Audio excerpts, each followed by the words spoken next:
Hello, everyone, and thank you for listening to the High Sensitivity Podcast. And welcome to not a regular serialized episode. This is the third Ooh. annual Game of the Year Awards, presented by Craig, and Barry. Your Yes. Yes. your favorite Yes. podcasting trio is now going to pull off their Game Awards in no suits this time around. I Nope. wore a suit earlier. No. I'm recording from what's the equivalent of a closet. we we make it work, and I make sure that the people hear what they need to hear, and that's what games they needed to play from this year that they didn't get to. Yes. So you can see I have trailers from this year's games. I have no idea Yes. how long this is going to go. We'll see if it lasts the entire podcast. And then we have Craig. We have Craig R Yes. over here, and he's got the Yep. power of old games. I'm absorbing all my Ooh. personal top games of all time, and I'm, sucking them in to give me power to win all these categories. That's the goal. But just so we go over some regular kind of rules for this, we aren't going to go into spoilers while doing the Game of the Year awards section. But once we go into our personal top tens and we try fighting to see what is going to make the podcast's top 10 overall, we are going to be talking about spoilers. So I do want people to enjoy this as much as they can, enjoy the awards portion of things that we have going on, the fun ones that we have, the more serious conversations we're going to have. But if you are scared of spoilers for any of the games toward the end, and I'm going to give another warning as well, you may want to skip to the end, or get in touch with us on social media to find out which one we announced, is probably what I'll say there is the best option. But enough stalling, let's get this started. Let's do it. Let's do it. All right, we're gonna go right into the first category. It's a big one. There's 14 nominees. We're gonna look at most anticipated game of next year. So I'll just go down the list for everybody. We have Hogwarts Legacy, Dead Island 2, Dead Space, the remake, Forspoken, Legend of Zelda, Tears of the Kingdom, Suicide Squad, Kill the Justice League, Final Fantasy VII Rebirth, Final Fantasy 16, Alan Wake 2, Stalker, Atomic Heart, Spider-Man 2, Wanted Dead, and Immortals of Avium. Ooh, Quite the list. All of them. And some of these, like Final Fantasy VII Rebirth, may end up getting delayed till the beginning of next year, but we haven't heard anything. We got to go off of what we know right now. Exactly. And as of right now, they are coming out next year. Yeah. So, I mean, we can argue, but I think the first one that we can take off has got to be Forspoken, right? Yeah, we can take off. Oh my God. I'm I think yes. that's the one. All right, let me scratch that. All right, now Still go. canceling my pre-order. What else we got? I just don't foresee. I don't know if we're getting, like, I just feel like Spider-Man 2 is not happening in 2023. It is. It is for sure. But I feel like it's getting pushed though. No, it Like- won't. I don't think so. I think that's a given. I think it's a given we get that next year. Okay. I think go ahead. if I need to start cutting some stuff off, what I'm Sure. going to do is probably go Dead Island 2. I'm okay with that. I have high hopes for it. I have high hopes for it, but I am ready to be disappointed. Can we safely cut Alan Wake 2 as well? I think so. Okay. I'm excited for it. I was going to say I knew Craig R was excited for it, so yeah. Yeah. I will say this though, them saying that it's like an open world survival type game kind of, my anticipation died a little bit with that, because that's not what I want.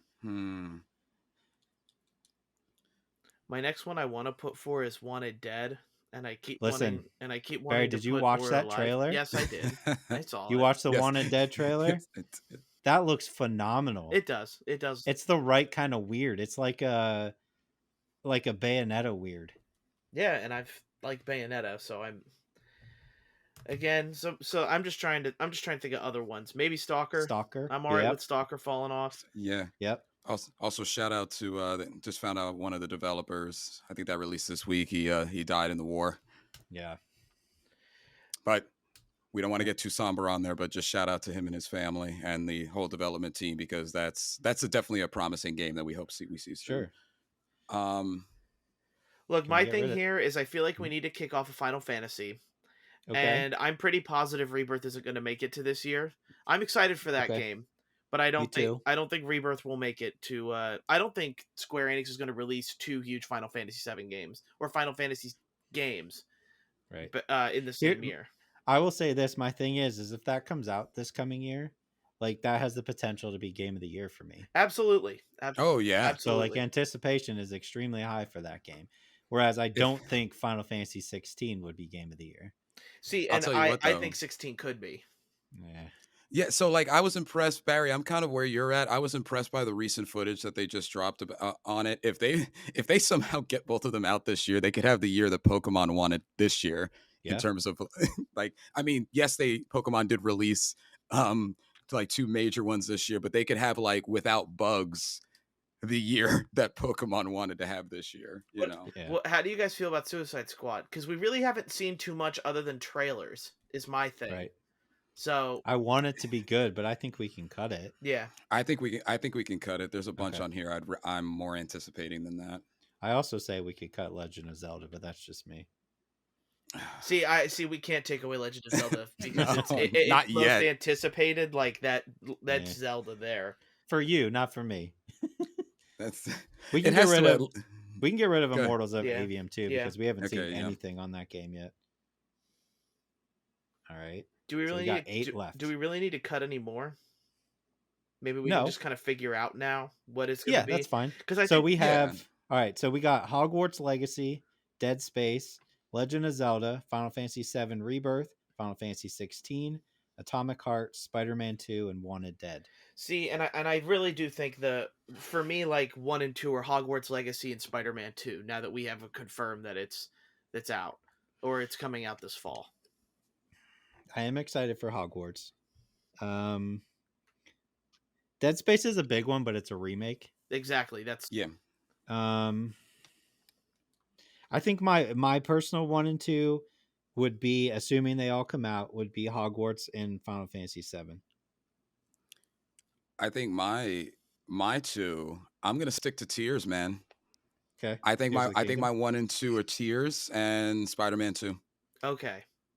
Okay. So we have 2 lists with Spider-Man 2 on it and 2 lists Yeah. with Hogwarts Legacy. So we could do Spider-Man 2 and Hogwarts. I think that's where we end up here. That's reasonable. Just because I would say Tears. Everybody knows I'm a huge Zelda fan, but Mhm. I do worry that it's been delayed so many times that it may just Mhm. not be the game I Right. want it to be. To be honest, I So- want more of the dungeon portion of things, and it seems to be going more Skyward Sword.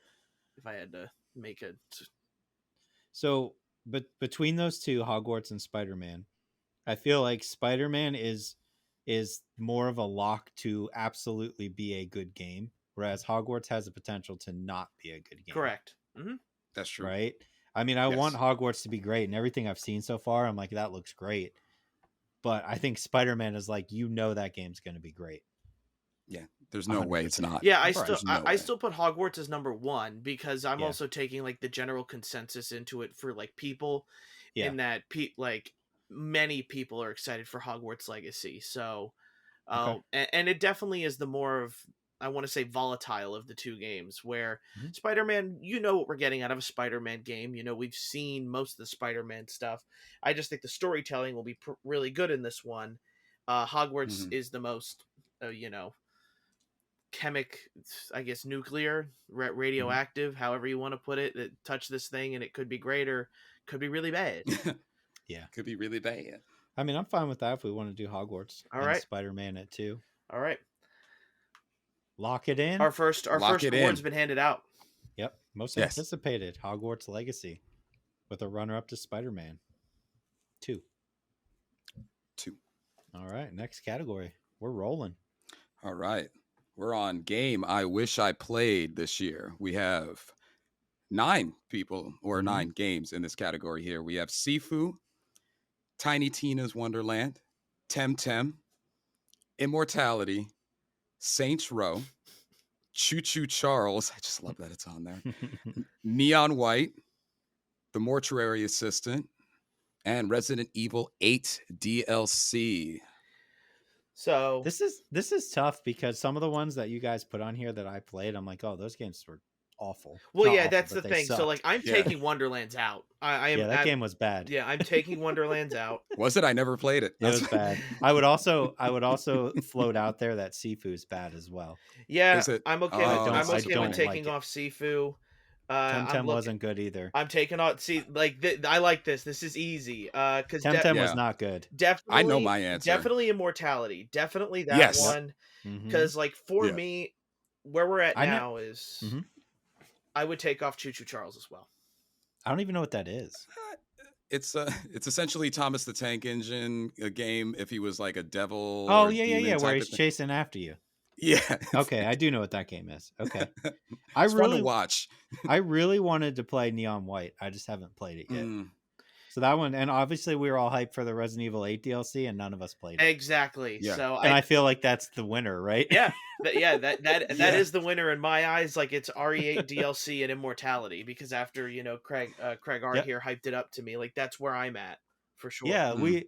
I was all when we did the podcast where we all picked like our things, that I was like, yeah, I'm super pumped. I'm buying that day one, and I haven't Yeah. even bought it yet. And I haven't even bought it. Yeah, it's so weird. But again, it comes down to like DLC is hard for me when I finished a game like months ago or Yes. last year. It takes a lot. So Yeah, it's hard to pick it back up. yeah, I do plan on playing it. And I also didn't play Mortuary Assistant, and I was hyping that game up. You got my wife playing that. She played Yeah. it for like 20, 25, maybe even 30 hours. Like I can't muster up the courage though yet. So Resident Evil 8 DLC, but what's the runner up? I think Immortality. fair. Immortality. That's fair. I like that. All right, next up for us is best moment of the year. Oh boy. This, of course, has some spoilers to it. I'm gonna try not to talk about them yet, Sure. but we'll get there. First off, we're gonna go Horizon Forbidden West flying, God of War Ragnarok Spark of the World, God of War Ragnarok Anger Boda, Xenoblade Chronicles 3 Chapter 5, Bayonetta 3 Rhythm Fight, Elden Ring and Going Holy F, Oh, High you could on say it. Life, You could MST, say Going Holy Fuck, Thank you. High on Life, Ooh. MST 3000 in the movie theater, Golf Yep. Plus, playing the mini games with friends, Demon Souls, actually liking a Souls game, Callisto Protocol Below, Stray, knocking things off shelves, Plague Tale Requiem, the ending, Need for Speed Unbound, finding the BMW M3 from Most Wanted. Yes. I feel like that's very specific. It is. and Modern Warfare 2, completing the raid. Mm-hmm. So, man. All right. So is Go the ahead. raid one? Is the raid one cheating because we did it together? I don't know. no, how that was a big moment for us, right? that was a big that- moment. to me, like when we finished that, like I was like, that was a highlight of gaming this year for me because it was just fun. Yeah. You know what I mean? It was a good It time. was. It got us all together, and we just had Yeah. fun. Yeah. All right, so let's see. I think you gotta explain to me chapter 5 of Xenoblade. So, Craig C., did you get to Chapter 5 of Xenoblade?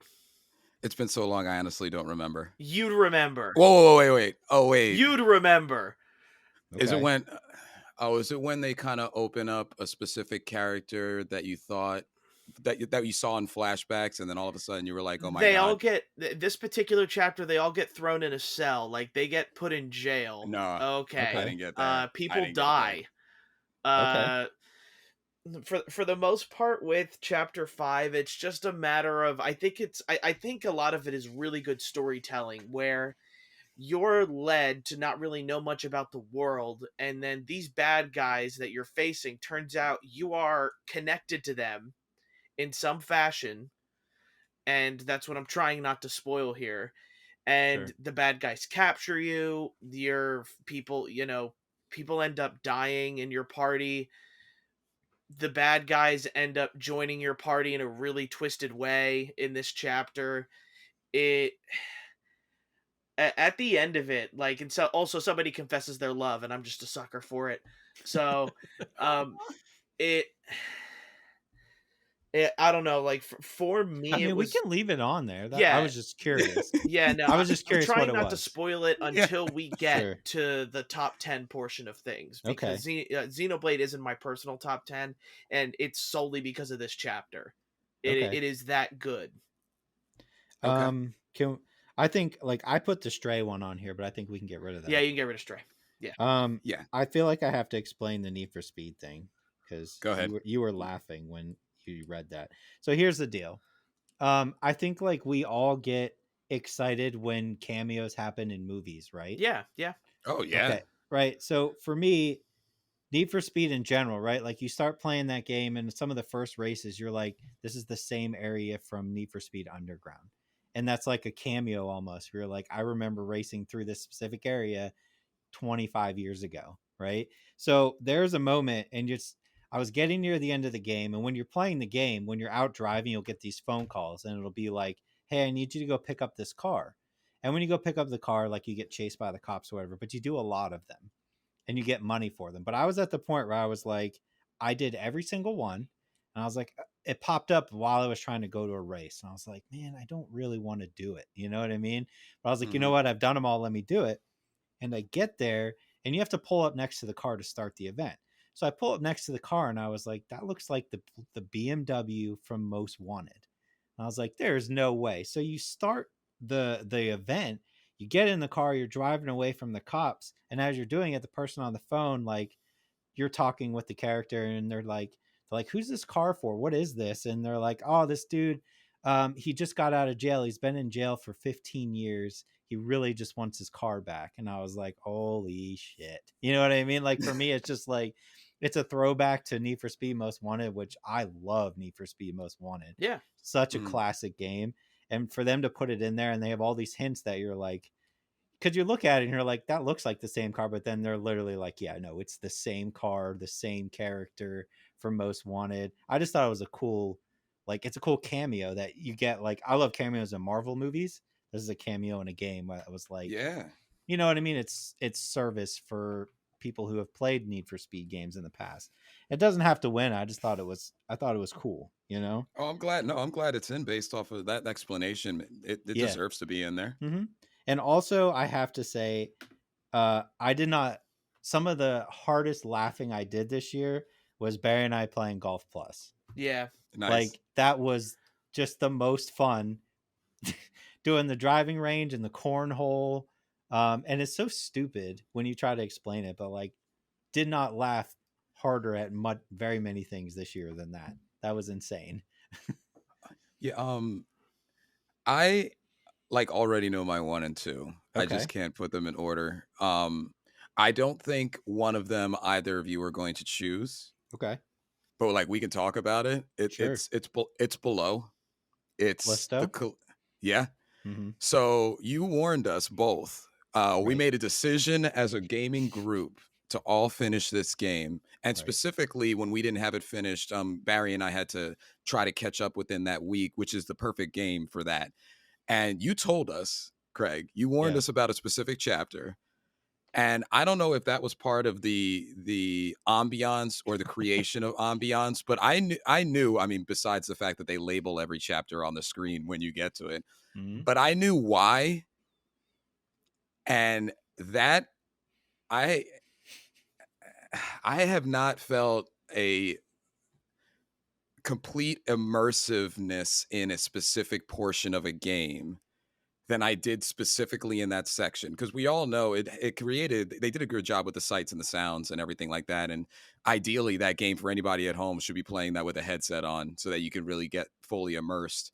Yep. But that specific way and the enemies that you fought in that area like that, and without spoiling anything, there was a very specific enemy that got introduced in that area, and I don't know, that environment, as soon as as we were compiling these lists to get ready, as soon as that was one on this list, I just like, it's like when you see a toy in a Toys R Us and you're like, I'm getting that. I'm Yeah. yelling until I get that.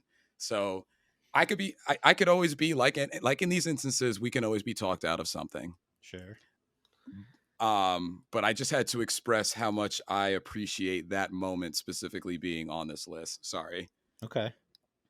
I mean, the High on Life thing is cool because there's like multiple full movies Yeah, in this yeah. game, and like That's the idea of buying the movie theater and going in, and the dudes in the that's front true. are riffing it like Mystery Science Theater was hilarious to me. Yeah. But it doesn't have to win. I just thought it was a cool thing they did. Yeah. No, that's a cool thing that they did do, and Yeah. that was like essentially an entire separate part that you can do and Yep. just be in for a long period of time.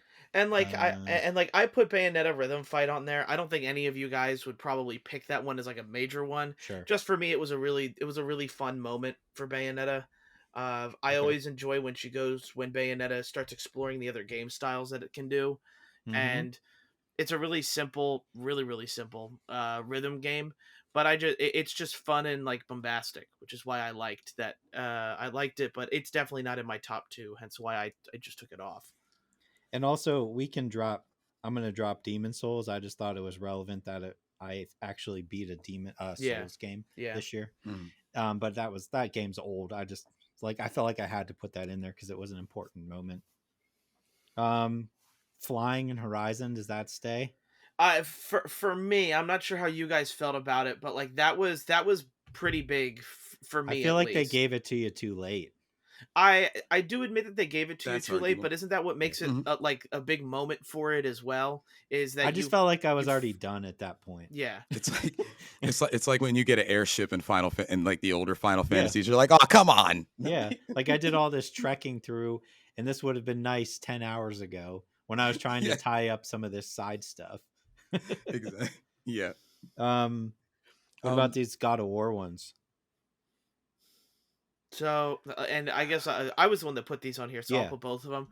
Spark of the World is definitely like a very pretty Mhm. portion of the game, but if I had to pick one of the two moments, it would be the Anger Boda moment for me. Mhm. I just find that one, like, yeah, I get it. Not a lot of people like controlling Atreus, but Anger Right. Boda is just like fun. She's quirky in the fact that she's really awkward because she doesn't know how to talk to you, and like she doesn't. There really is no like warning as to how she fights. But the moment you start watching her in action, I just stopped.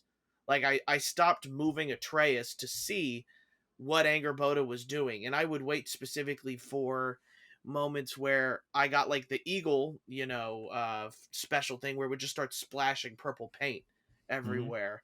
Like that Mhm. more for me was like a bigger like moment because it was a big game. It was also like a part of the gameplay that I just really enjoyed because it was the instead of like going wow that was cool for 5 seconds, it was like when I was in combat I was always like I just want to watch Anger Boda throw paint everywhere. Mhm. I didn't care what she did there.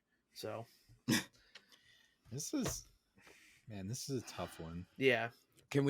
How do you guys feel about maybe eliminating actually I don't know, but Elden Ring, just kind of like having that moment where you look out and you're like, oh my God, this is like, I don't know Is that if what you're that'll alluding win. to? Just like seeing how big it is, or you're alluding to like something specific?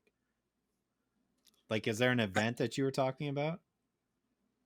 I'm assuming it was on the list just for a like, oh my God, like this is Elden Ring. Look at all that I can do, or potentially rolling into the first mini boss that destroyed everybody Mhm. right when you get out the first portion there. But Yeah, Okay. like I'm okay with taking it off, but for me that moment was the fact where it when you play Elden Ring enough in the early sections, you will, if you explore enough, get transported to an other area where you are severely under leveled. I Yep. know what you're talking So about. Yep. at that point, like if you're a Souls person like us, crap, I need to just get out of here, and there Yeah. is no way back at the moment. You have to Yeah. run through wherever you are to like survive. And it was one of those things where okay, I get back, and then I look, and it's another whole section of the map that wasn't even like Elden Ring's map just continues to expand, even though you think you're close to the end, or like Hmm. close to filling out the map. It just continues to get bigger and bigger and bigger,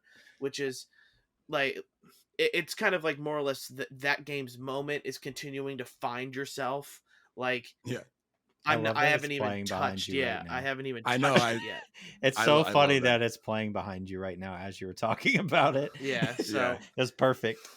Yeah, it's a perfect moment there. Uh-huh. You know, I mean, like, when you put, is this the best moment then? Is that No. I mean, Barry, when you put it like that, you can almost go like going holy F / Kaled in general. Like you could Yeah. just, but like, I mean, now that when you put it that way, I don't think to immediately take it off the list. I don't know how we're going to narrow these guys down though.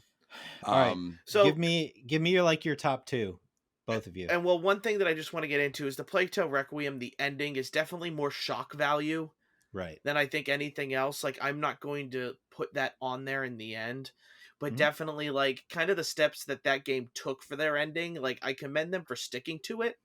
Sure. It's just a matter of like it was like almost like a, oh my god, I have to do this sort of moment. So Yeah. that's why I'm okay with deleting that. Like, for me, I guess for me, I'd have to go God of War, Ragnarok, Anger, Boda, and then I do have to, like, it can kind of switch between the Golf Plus moment for me Sure. or the Modern Warfare 2 moment with completing the raid, just because Okay. that, like, but of course that one does have recency bias to where for It me, does. like, we It just does. did this a week or two ago, so Yeah. I'm in the same boat as Barry with one. I'm sticking to my guns with Below for right now. Okay. But the other one definitely would be the Modern Warfare 2 moment completing the raid. Specifically the teamwork that got involved. I felt like I learned a lot about you guys in that in that time Yeah. frame. Barry's directions, Craig's ability to be able to just put the oxygen where it needs to be, and Yeah. just in general, the entire swimming part was definitely, if like they should put that in when they want teams like high school or college teams to get more rapport with each other. They need to just make them play that Yeah. because there's just so much teamwork involved, and I don't know. It struck a chord. It was worth it. We powered through to the end. It's kind of hard to not vote for that, but we do have recency bias. Like, Yeah.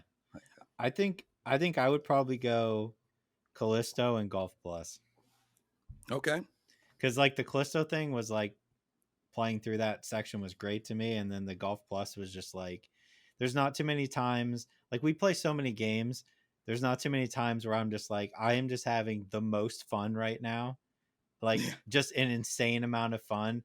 And it was something so dumb as like cornhole, yeah. Yeah. or like the beer pong, but it's like chipping in. Yeah, And I it was just just like, never this is worked. so I hated that game. stupid. I hated Yeah, that game I was so like, this much. is so dumb, and I shouldn't be having this much fun. Even playing regular golf Yeah. was like, this is the dumbest, most fun. And like Craig, like if you get an Oculus, like you have to get that so we can all just be like, oh my god, it'll just be insane. But yeah, I think Will I would do. go Callisto and Golf Plus. Okay. All right, so we do have 2 people in there for Callisto, so I will give Callisto to that. Mhm. I guess we can we can make that 1 there because you guys Yeah. do admit to that one. I don't know if I can really decide on a 2 because mine are just so Sure. much different from both of yours. That's fair. Well, we have 2 golf ones. Why don't you guys just make that the number 2? Well, I guess we could do that one because I did say Golf and Modern Warfare 2 can kind of be interchangeable for me. Sure. Because they're both like moments playing with your friends type of Friends. moment there. So All right. yeah, I guess we put the Golf Plus just because I also find it just genius by them to be able to put your own playlist, and you can go on Yes. YouTube, find a playlist, and just listen to music in the game while Yep. you're doing Mm. cornhole. So cool. Mm. So cool. I still go back and play it like very regularly. We're all just like go back and like I'm gonna go to the shooting range, throw some music on, and just hit some Sick. golf balls for like 15 minutes. It's great. That's awesome. All right, so Callisto wins. All right, so let's go to best shooter. Look, as I'd say, the best shooter probably in the party here gets to do the award here, so I think that makes All right, the here we most go. sense. Here we go. We have Callisto Protocol, Splatoon 3, Modern Warfare 2, Overwatch 2, High on Life, Ghost Runner, Ghostwire Tokyo, and Metal Hellsinger. I have my 2.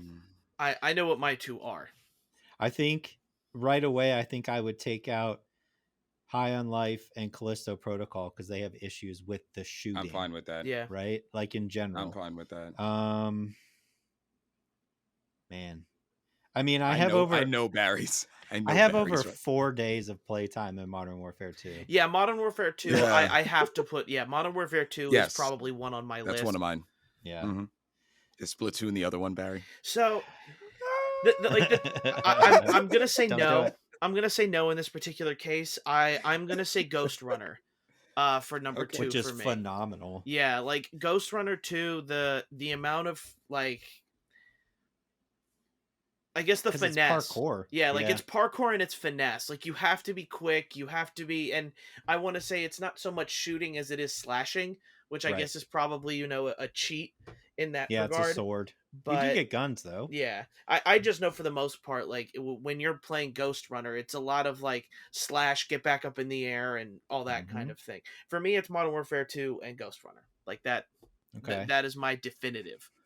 I think Modern Warfare 2 for sure. Yeah. That's unanimous. Yeah, I think that's the winner. But I think I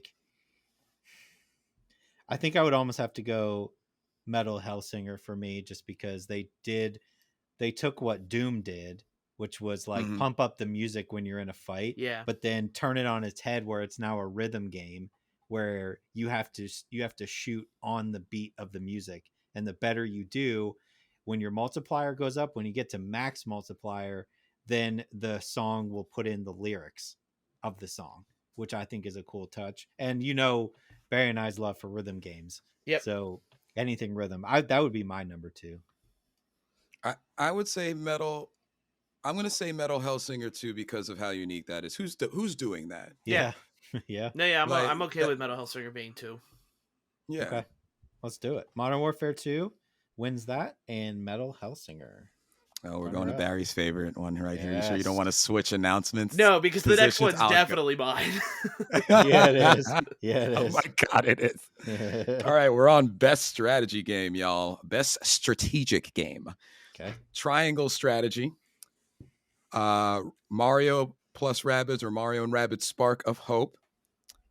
I'm under the wire, so I think I'm going to pronounce this incorrectly. But is it Live Alive? Yeah, you got it. You got it. Yep. That's Live Alive. 100%. There you go. Live Alive. The classic Rihanna song featuring T.I., Live Alive. Digimon Survive. Diofield Chronicles. Marvel Midnight Suns. Just cross it off now. And Marvel Snap. Okay. Can we just cross off Midnight Suns? I couldn't even get through the category. I'm already on it. Yeah, that's fine. I got Mario and Rabbids for Christmas. I haven't started it yet, so I'm like super excited to do that. I'm gonna shock everybody and say that my pick is Marvel Snap.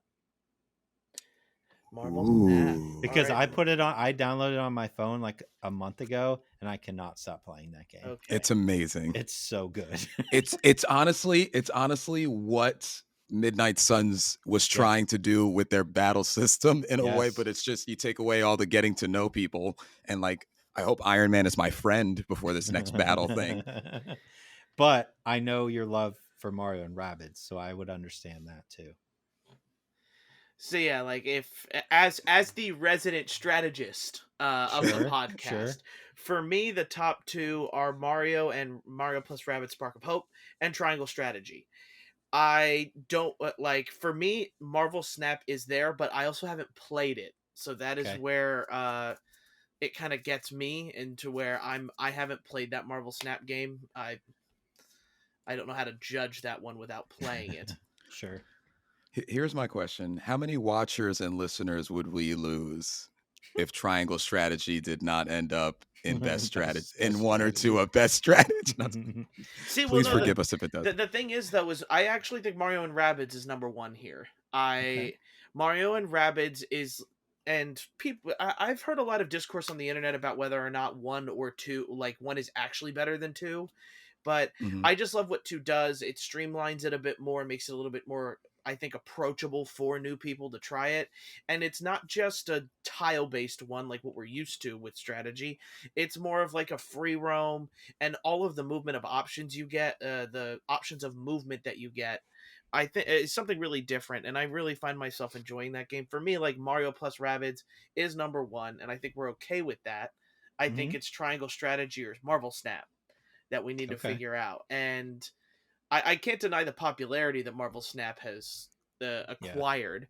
So Mhm. if and Triangle Strategy is really just an 8-bit version of Fire Emblem, so I'm going to deduce it all myself here, and we're going to put Marvel Snap at 2. Okay. Are we okay with That that? works for me. Yeah. Oh All yes, right. yes we are. Anime Barry. All Speaking right, of Mario anime, Rabbids. thanks for the transition. We now Of go to course. best anime game. Yep. We have Xenoblade Chronicles 3, Pokemon Arceus, Yeah. JoJo's Question mark. Bizarre Adventure, Soul Hackers 2, and Mm. Atelier Sophie 2, The Alchemist of the Mysterious Dream. I mean, What was the last one again? No, it's fine. No, just playing. as long as Soul Hackers 2 doesn't win, I'll be happy. You know? It's a pretty anime game. Stop it. I think for the most part, what I have to go with, and I'm gonna leave this up to you guys. The reason Pokemon Arceus is an anime game is because it's an isekai. Your main character Right. gets transported to another world, and based on the hours I've played here, I actually have it exactly how I want it. Xenoblade Chronicles 3 and Pokemon Arceus at 2. I can get down with that. I like Xenoblade, minus the cutscenes that I didn't watch. I can also agree. I'm not gonna put up too much of a fight on this one. I sent you guys a want you to fight for screenshot. Soul Hackers. No, because Well, you like, didn't like it. well, like it was good. It was See, there good. it was good. It was Too good. late. It was Greg. good. I already bolded it. It's fine. The soundtrack was great. I can't wait to get my hands on that. I don't know how it became my third most houred game of the year according to PlayStation. I think they had those numbers wrong. No, Mm. it is But definitely number 3 for you. so part of me wants to fight for it just in terms of that. It's a good game. I don't think so. I stopped playing Xenoblade Chronicles 3 because Soul Hackers 2 came out, to be honest with you.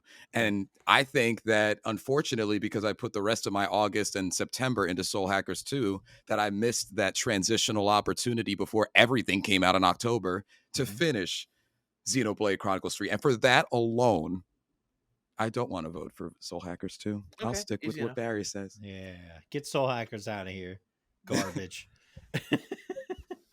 All right, We so also need- Xenoblade wins that one. Pokemon Arceus Yeah. is the runner-up.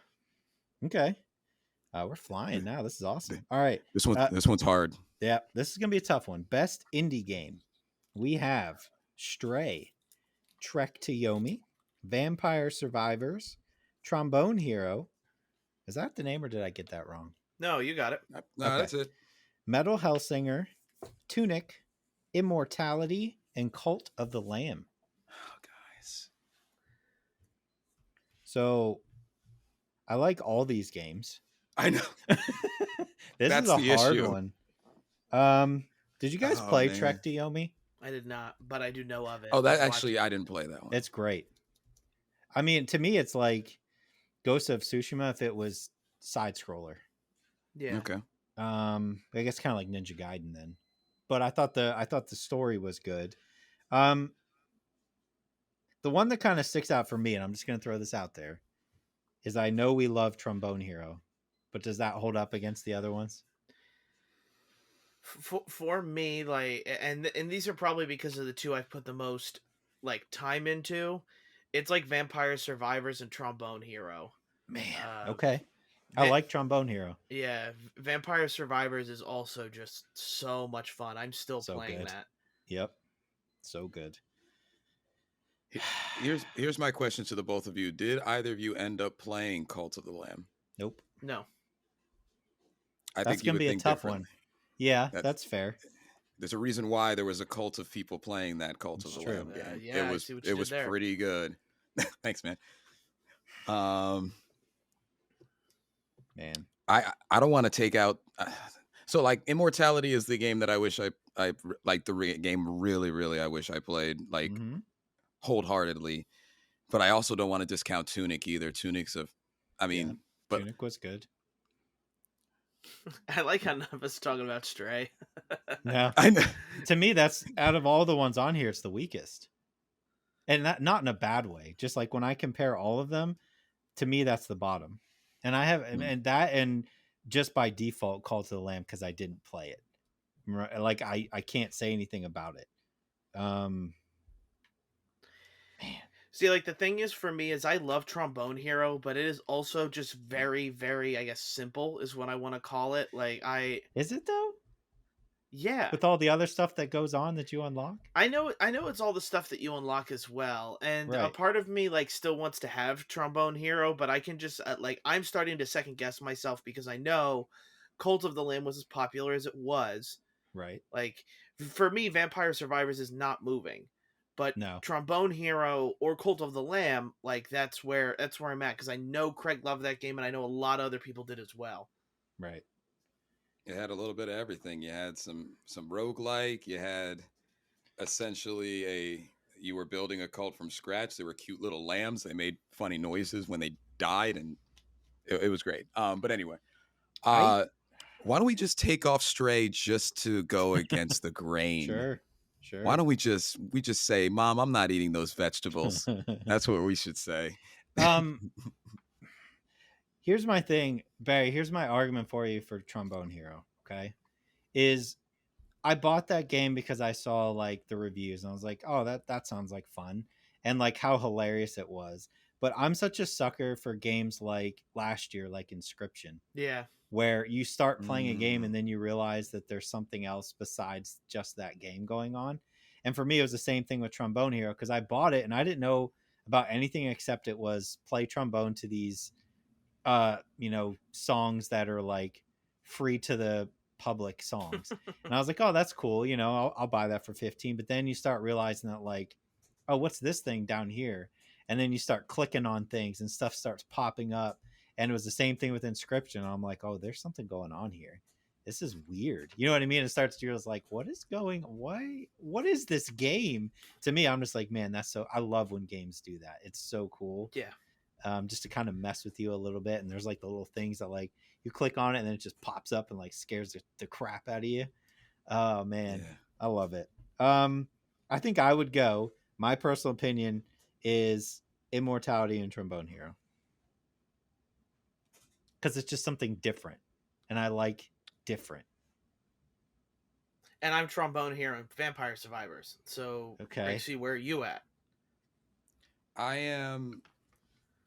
Cult of the Lamb Tunic. It. man. Yes, I mean I'm essentially Cult of the Lamb Tunic, but then again, if I look at these list of games, I'm in a similar scenario as you guys, where Cult of the Lamb and Tunic is what I've played besides Stray.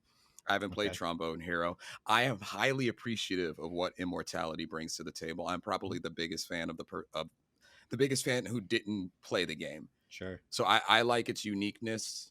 So I would have no problem with that taking one or two for that matter. I'm okay with letting Tunic go. I thought it was very cute and cuddly for what it did. It was essentially a Zelda game to get me to this year, but with Right. like a Souls twist to it. So then I guess we're doing Trombone Hero Immortality.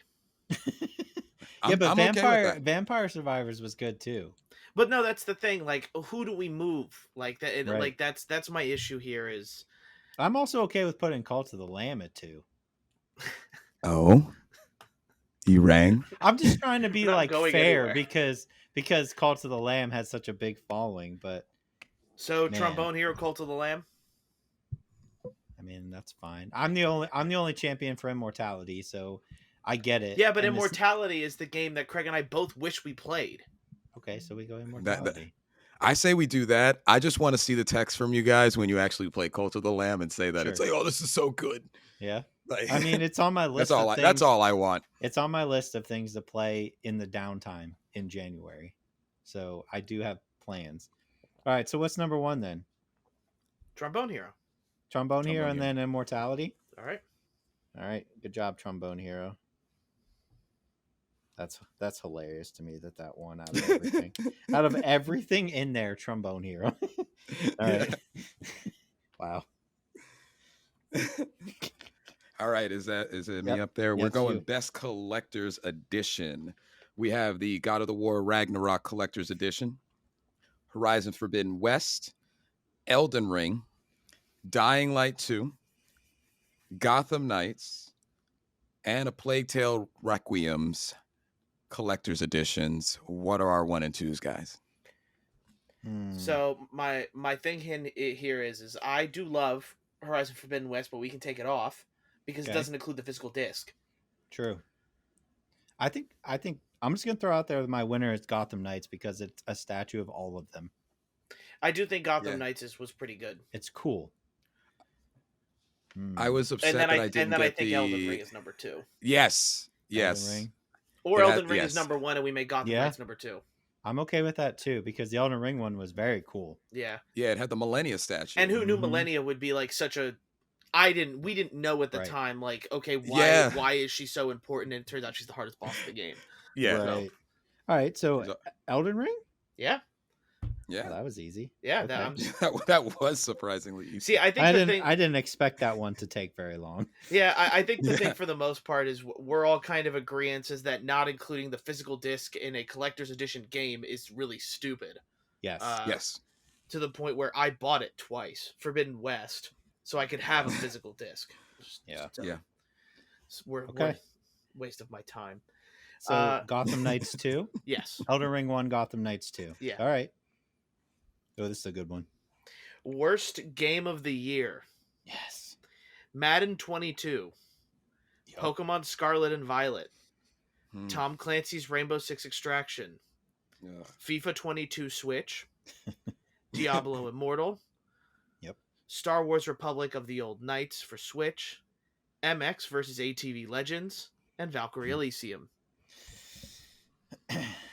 So We can... go ahead. No, I was just going to Please. say we can take off Valkyrie Elysium. That's my- I that's I my needed to make boy. a point. I needed to make a point. It's That's just fair. I hated the fact it was a stupid game. Square Enix. What are you doing? Sorry. Go ahead. It was Eh, stupid. MX versus ATV was terrible.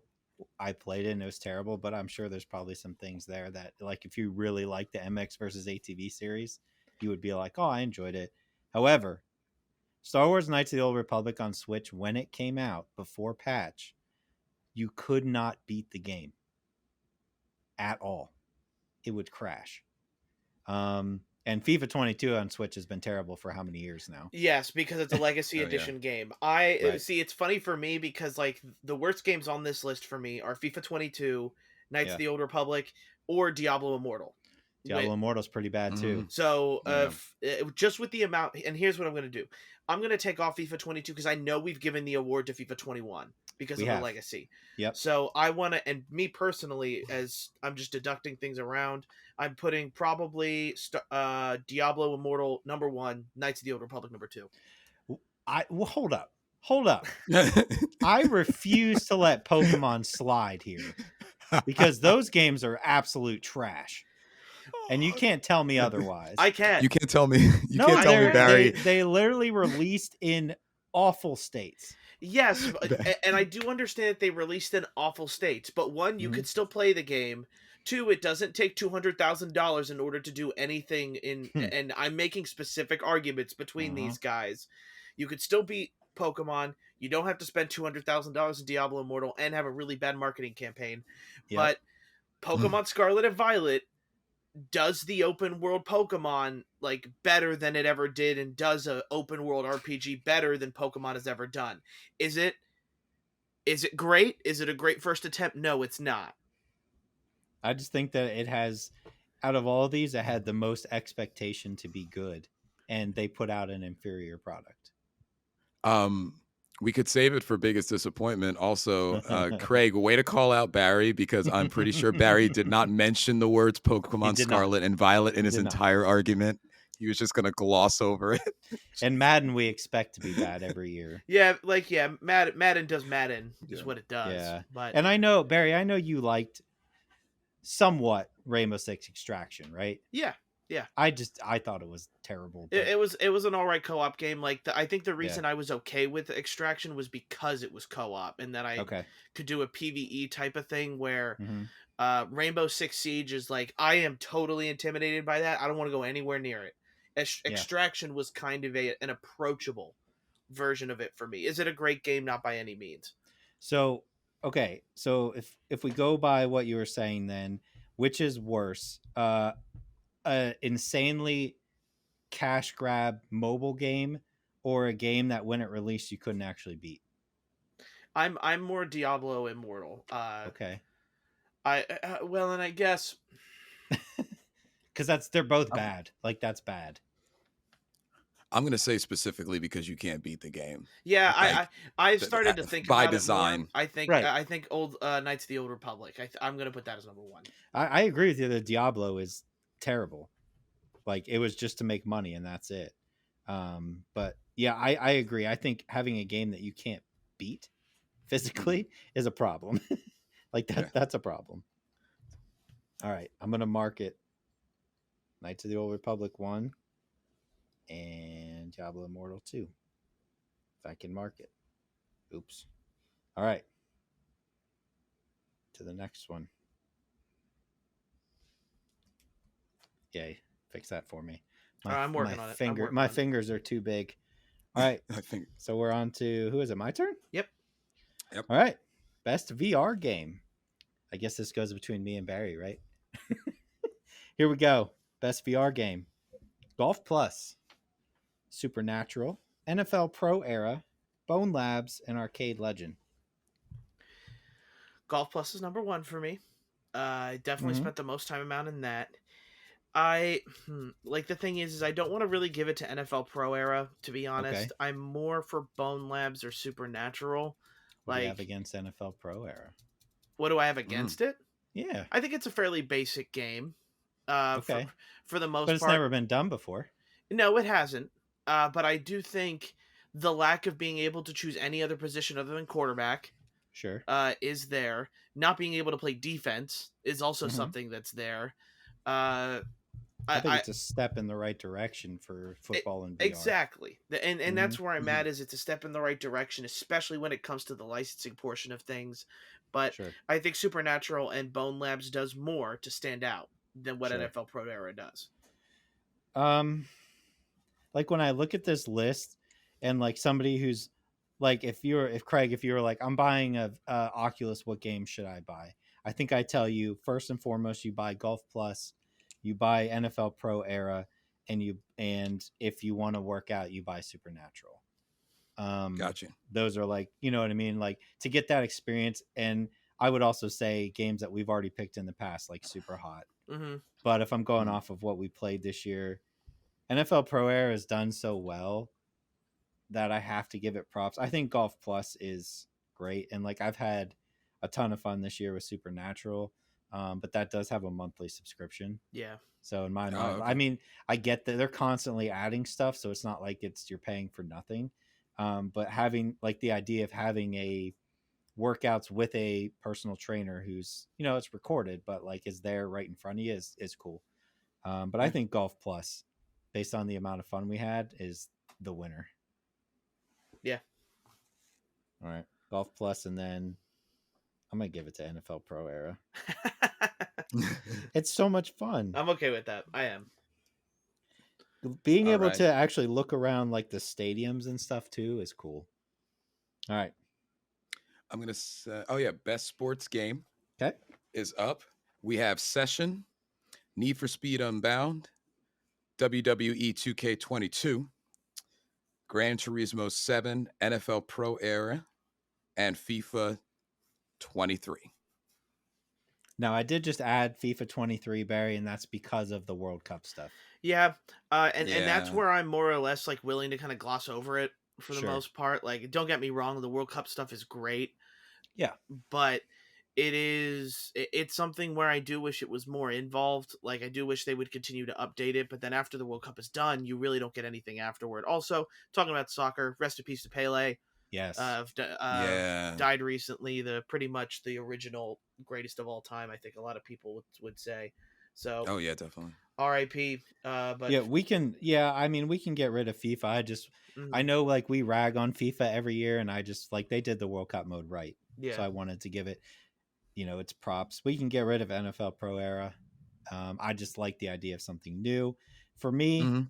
it's real simple. For me, it's number one, not in like order, but like number one, WWE was 100% back against the wall. Your game has been absolute trash for 3-4 years. Yeah. You have to get this right. And they came out and they killed it. To me, that's all the pressure in the world was on them to make it work, and they did. And then the other one for me is Session is the smoothest experience as a skateboarder I have ever seen in a video game. Ever. It's like as close as you can get to recreating what you're doing with your feet with joysticks. So like those are my two. That's hard to argue. Yeah, like Mhm. WWE, I definitely agree is probably like number one there for me, and the thing is I'm okay with making Session number 2.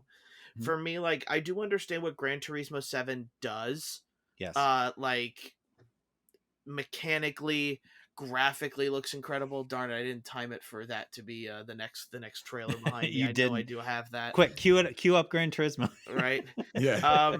Need for Speed Unbound, I definitely feel like we're starting to go in the right direction for Need for Speed. Yep. It is a good game. I do enjoy Need for Speed Unbound. I just don't think it's at the level that these other three are. So for Okay. me, I would put WWE as first, and for Okay. me, like Gran Turismo 7 and Session could almost be switched around for either Okay. one. So I guess it really depends on what Craig C says here with Sure. how he feels about sports games as to where we land on 2. Yeah, I mean, I appreciate, like, you know, having it brought to light again that, like, with their game being so terrible for so many years, it really is a refreshing to see them come back and just destroy it. I'm probably gonna have to kind of go with Session in that mix as well. Okay. Specifically because that's very interesting. That's a very interesting take on skateboarding, and there's a lot to critique about any skateboarding game coming out from here until the end of time because of what Skate, Tony Hawk's Pro Skater, what they all were able to kind of pave the way for. So the fact that that particular part of the industry keeps kind of getting better, Sure. like if we think about it, skating games for the most part, besides any type of like certain Tony Hawk, like, you know, attempts at like remakes and such like that, they're getting better. Yeah. So like that's why I want to choose Session in particular. Okay. Okay. So I think we do that. All right. So WWE number 1, Session number 2. All right. We then go into Best Open World. We have Saints Row, Horizon Forbidden West, Ghostwire Tokyo, Elden Ring, Scorn, and Gotham Knights. I got Scorn in there. Yeah, of course you did. I love that you did that. Scorn I want to throw out like right Come out of the gate. I on. know you just did that to mention It's not your number one. No, to mention to Scorn it is what you would do. Gotham Knights as well is another one where I like what they did with like Gotham City, but also it's kind of the open world section of Gotham Knights is very repetitive. Yeah. And also it's also the driving is kind of not great. Is Yep. what I'm going to Yeah, call you it. end up not using it. Yeah, Yeah. you almost would rather teleport everywhere. Yep. So we start to end up then slicing down the list to where we're only down to 4. Okay. I'm fine with taking out Ghostwire Tokyo because it's a lot of the same. Yeah, I would just say though Ghostwire Tokyo, like the atmosphere, I've never seen a game hit like the atmosphere of Tokyo better than that game. The neon light, the dark dream. That's why I almost want to keep it in there. Okay. For that one. The thing is I know Saints Row, like you love like Saints Row portion of things. But like, is the open world really that great, or does it make it really stand out differently from I think that the fact that, you know, the first however many were always like the same city, Steelport, and this time we're going to like a desert location helps, but I think that compared to these other things, I don't think it's going to hold up. So then we're at Elden Ring and Forbidden West and Ghostwire Tokyo.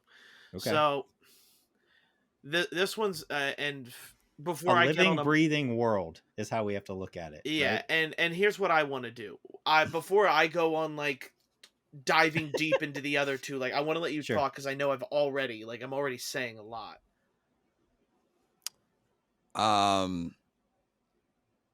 Well, for me, Horizon Forbidden West can be epitomized. It's been long enough, so there's no spoiling. It can be epitomized when you actually first turn on Las Vegas. Mhm. I will that one of my favorite moments of the year that I'm now remembering that I should have added to the list earlier was staring at a desolate Las Vegas covered in deserts and sand and such like that. And then when you actually complete enough missions where that place opens up, I kept traveling back there. That's a very specific part of the map that I want to basically explain my entirety of best open world for your consideration, FYC, for it being 1 or 2 in best open world. It may seem like a cop out.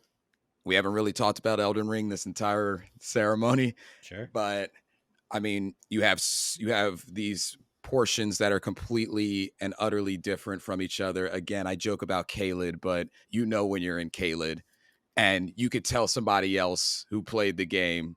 Like, that was my number one topic of conversation, was what portions I hated. And like, it was a unanimous decision amongst all my friends that were playing Elden Ring at the time. Like, yeah, man, F Caelid, freaking hate it. I ended up in there. Like, what they did with how you moved throughout that world, again, like pit traps or pitfalls, specific chests that you open, you get transported in other different places. What they were able to do visually, as well with how it looked, it was the structure of the open world and the combined visuals. Was it the best looking world of the year? That I think you can argue. But like, when you combine how it was sculpted, how everything worked together, and how everything didn't work together, like, I don't know how you can have Elden Ring in 1 or 2. I think it's honestly a conversation between the two of them, to be honest. Like, Elden Ring and Forbidden West, I agree with how Tokyo hit me when playing Ghostwire Tokyo. It was a unique game. I will always remember it, and I liked the way it was situated. It's just really hard to beat out those other two. That's what my take is on both, or on all 3. I appreciated Horizon had like every variety. You had the snow area, the desert area, the jungle area. Like, I liked what they did. I think it's Horizon and Elden Ring are your 1 and 2, but I don't know. I'll leave that up to you guys to decide what order they go in. Yeah, like I'm okay with that. Like, Tokyo does deserve to be there, like, in Yeah. some sort of sense. For me overall, I do want to put Forbidden West for the sense of, like, we talk about living, breathing open world to where not everything is out to kill you like it is in Elden Yeah. Ring. Elden Ring has like its fantastic moments with like open world, especially like when you just open like the doors to the game for the first time and you go, wow, like this place is huge, kind of portion of things.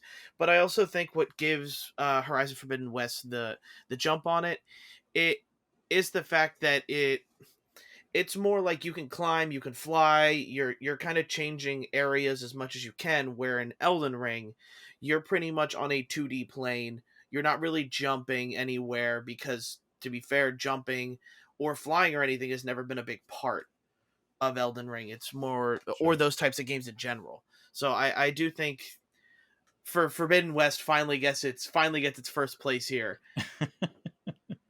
I mean, would I'm agree. okay with that. That's fine. All right, yes, Forbidden West, we got you right. an award, baby. There you go. It won something. It did. It deserves it. I'm a big Elden Ring proprietor, but I think if we're in this category specifically, definitely, like, it should get that. Cool. That Forbidden West should win. All right, who's got the next one? I just did best open world. That's you, Craig. Me Craig or R. Craig C? Oh, Craig C, did we skip you? No, I did sports game. Oh, okay. All right, cool. All right, so we got best music. This will be an interesting one for sure. God of War Ragnarok, Trombone Hero, Need for Speed Unbound, Metal Hellsinger, Elden Ring, Horizon Forbidden West. I'm not saying that one. I'm just kidding. Soul Hackers 2, Final Fantasy Crisis Core. I think we can take out Trombone Hero. I think so too. It's like the Star Spangled Banner and all that. Like it's nothing. Even though the one like ska song is pretty sweet. Yeah. Okay, Don't get me wrong, I like Crisis Core, but I'm okay with taking off that one as well. It is more I of a agree. remake I agree. of classic songs there. Now we kind of run into other ones here where, like, I know you don't like it, Craig R. I know you don't, but me and Craig C can attest to like Soul Hackers 2 music. It's Like pretty tight. Atlas is killing it in music right now. Oh, they know what Um, they're doing. Okay, but let me counter with a whole game based around the songs, as Okay. in Metal Hellsinger. No, I'm okay with that. So let's make that 1 and 2. There. no, Oh, no, I- no. I'm trying. No. I'm trying so hard to get Soul No, Hackers. It's no, I appreciate it. You know, honestly, like that. If that's what you guys want to do, that's fine. I just think like Oh, when I look at this category, I'm like Metal Hellsinger. The whole game is based It's fun. around the music. Like that's just, and you may not like that type of music. That's fine, but like making a whole game around that is, to me, that's a winner. I mean, we can do a 1 and 2 here. Go against the grain. That's Maybe fine. get Soul Hackers. It's due. Oh, If you want to do that, you can do that. All right, we'll do that. Atlas, we love you. Please keep making games, Atlas. All right. Please. I will. Let me say this: Metal Hellsinger 1, Soul Hackers 2. we did There it. you go. You did it. 2-2. We did All right. it. Next. I'm so excited. I can't believe we did it. I know. That was all you, man. You had definitely a strong argument. Don't even italicize it, Barry. Stop. I see you messing around in the document. Leave it alone. It doesn't get bolded. The winner gets bolded. Oh, I thought we bolded the 2 and other ones too. No, My no. apologies. Just the winner. You Oh. can italicize it if you want. Okay, thanks. I'll Yep. take I'll take at least something here. All right. It's Next. a big win. It's a big win. All right, best remake. Sure. Last of Us Part 1, Uncharted Legacy of Thieves Collection, TMNT, sorry, Cowabunga Collection. I didn't realize how hard that acronym was to say, for me at least. Demon Souls, Yep. Live Alive, Crisis Core, Final Fantasy VII Reunion. So Demon Souls can go because that didn't come out this year. I just played it this year. Mhm. So that's fair. We can get rid of that one. I need your guys' guidance on Reunion if you guys consider that to Nope. be Cowabunga Collection or Last of Us Nope. Part 1. Negative Okay. because they should have done more. I think. I Yeah. think Barry agrees with me. Like they should have updated it better. Well, like, and I'm not sure how far you got into it, but like the early part of Crisis Core was like pretty rough. But maybe it was just my eyes getting used to it, to where like later in the game I didn't notice as much like jank is what I'll call it. Well, and also like once you get going into it and he's in like Midgard, they just took Midgard from the Final Fantasy VII remake, Yeah. which looked better. My personal pick is TMNT. And I would agree with that. Yep, because I just got this for Christmas, so I've been kind of messing around with it, and the fact that they took like almost every single Ninja Turtles game and put it in here, and I'm talking like you have all the arcade versions, plus you have the versions that came out on Super Nintendo, plus you have all 4 original Game Boy games, plus you have the Tournament of Fighters, like the fighting games are in here. Yes. Oh, Those I are love all them. those are all there. Plus they have like I got real excited because they have like an area where you can go and like explore, and I was like, what it said was like TV show, and I was like, okay, and I went into it and it had like every single TV show all the way back to like the 90s, and they had each season. I was like, I swear to God, if they have like the seasons of these shows on here, but they don't, they just have like stills. Yeah. But they uploaded like every single box art. They uploaded what else? They have like strategy guides for each individual game that'll give you like Wow. 10. Like they put a lot of time into it, and I have been having a ton of fun with it. That would be my pick. With I don't know. I almost feel like Uncharted number 2 for me. Yeah, so how I think of it as well is TMNT does win. I could flip flop between Uncharted and Live Alive.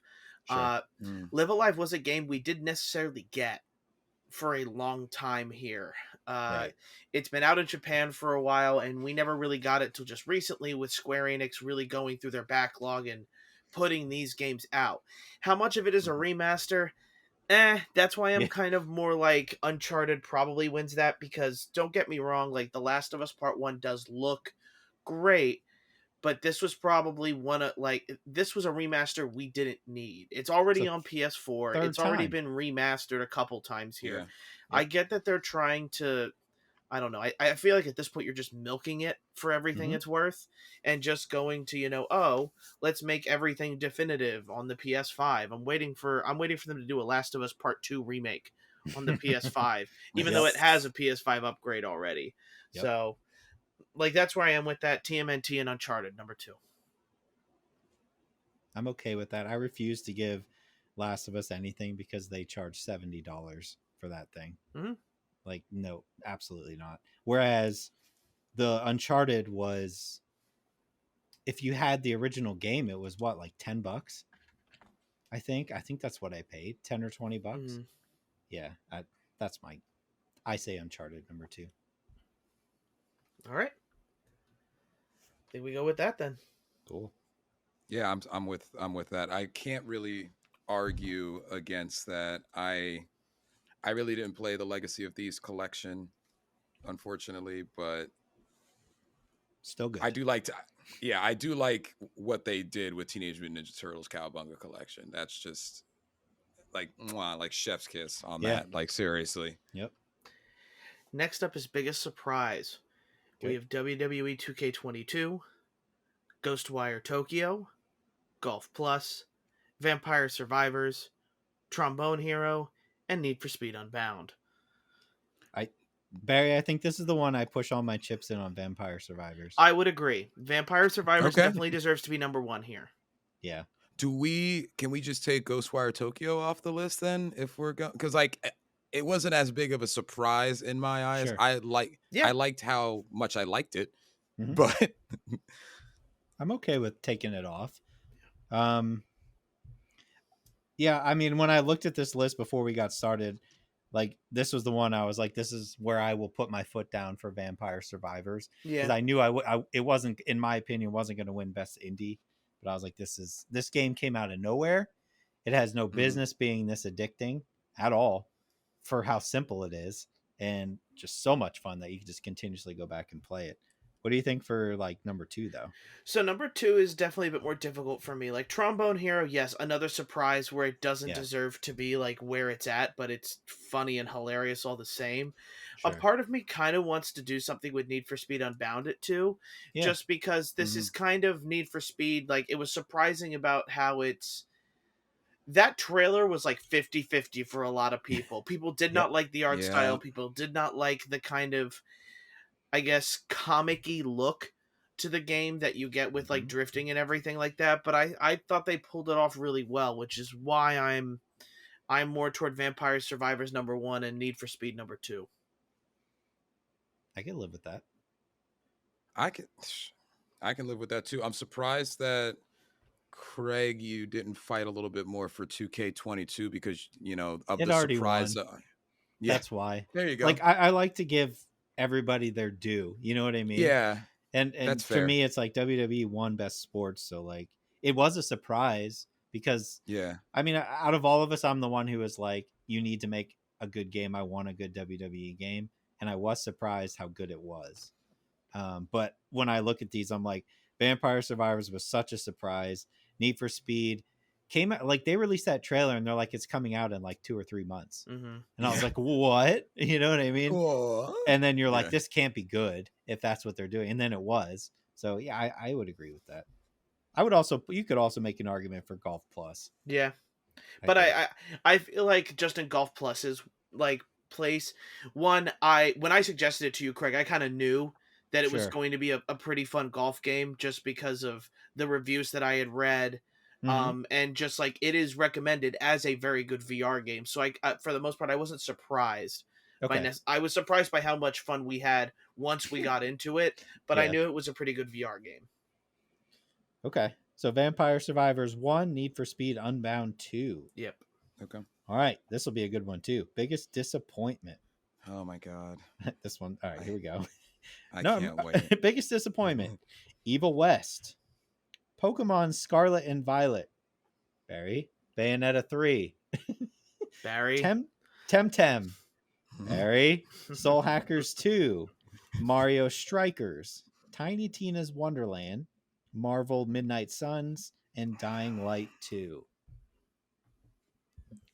Lot to unpack here. Yes. I think we can. I was disappointed in Evil West, but I can't say that I was like extremely hyped up for that game. Yeah, and I would also do the same thing, and this is going to Craig, kind you of were be right. I was. Okay. It's not a biggest disappointment though. There's a problem with lighting. It looks pretty crappy. Like Yeah. no matter how you try to change the gamma on that, but Okay. I wasn't destroyed as a child, like or something like that because of it. You know. Okay. Continue, Barry. Sorry. No, it's just a matter of I'm trying to do the opposite here with Tiny Tina's Wonderland. I Mhm. can't consider that a big disappointment just because I know it's a Borderlands game. Like if you know what you're getting into, you know what Tiny Tina Borderlands is, like Tiny Tina Wonderlands is, because it's a Sure. Borderlands game. So that's Sure. why I'm more or less taking off that one. Okay. Like the thing is here for me is I think my biggest disappointment of the year is Mario Strikers. Like that is That's a number big one. one for me. There's a lot of reasons that game has kind of gone and failed here. With number 2, that's kind of where I'm more conflicted here, where I I think here's my opinion. Craig, maybe you'll back me up on this, maybe you won't. I think the biggest disappointment for me is Pokemon, and I think number 2 is Midnight Suns.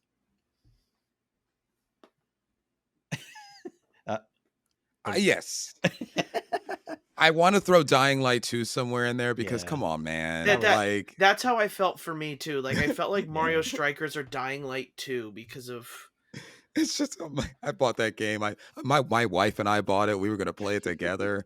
We played ironically all the way up until you start to be able to play together. Mm-hmm. And we were just so burnt out by the terribleness of the game that we didn't even want to play it from Yeah. there on.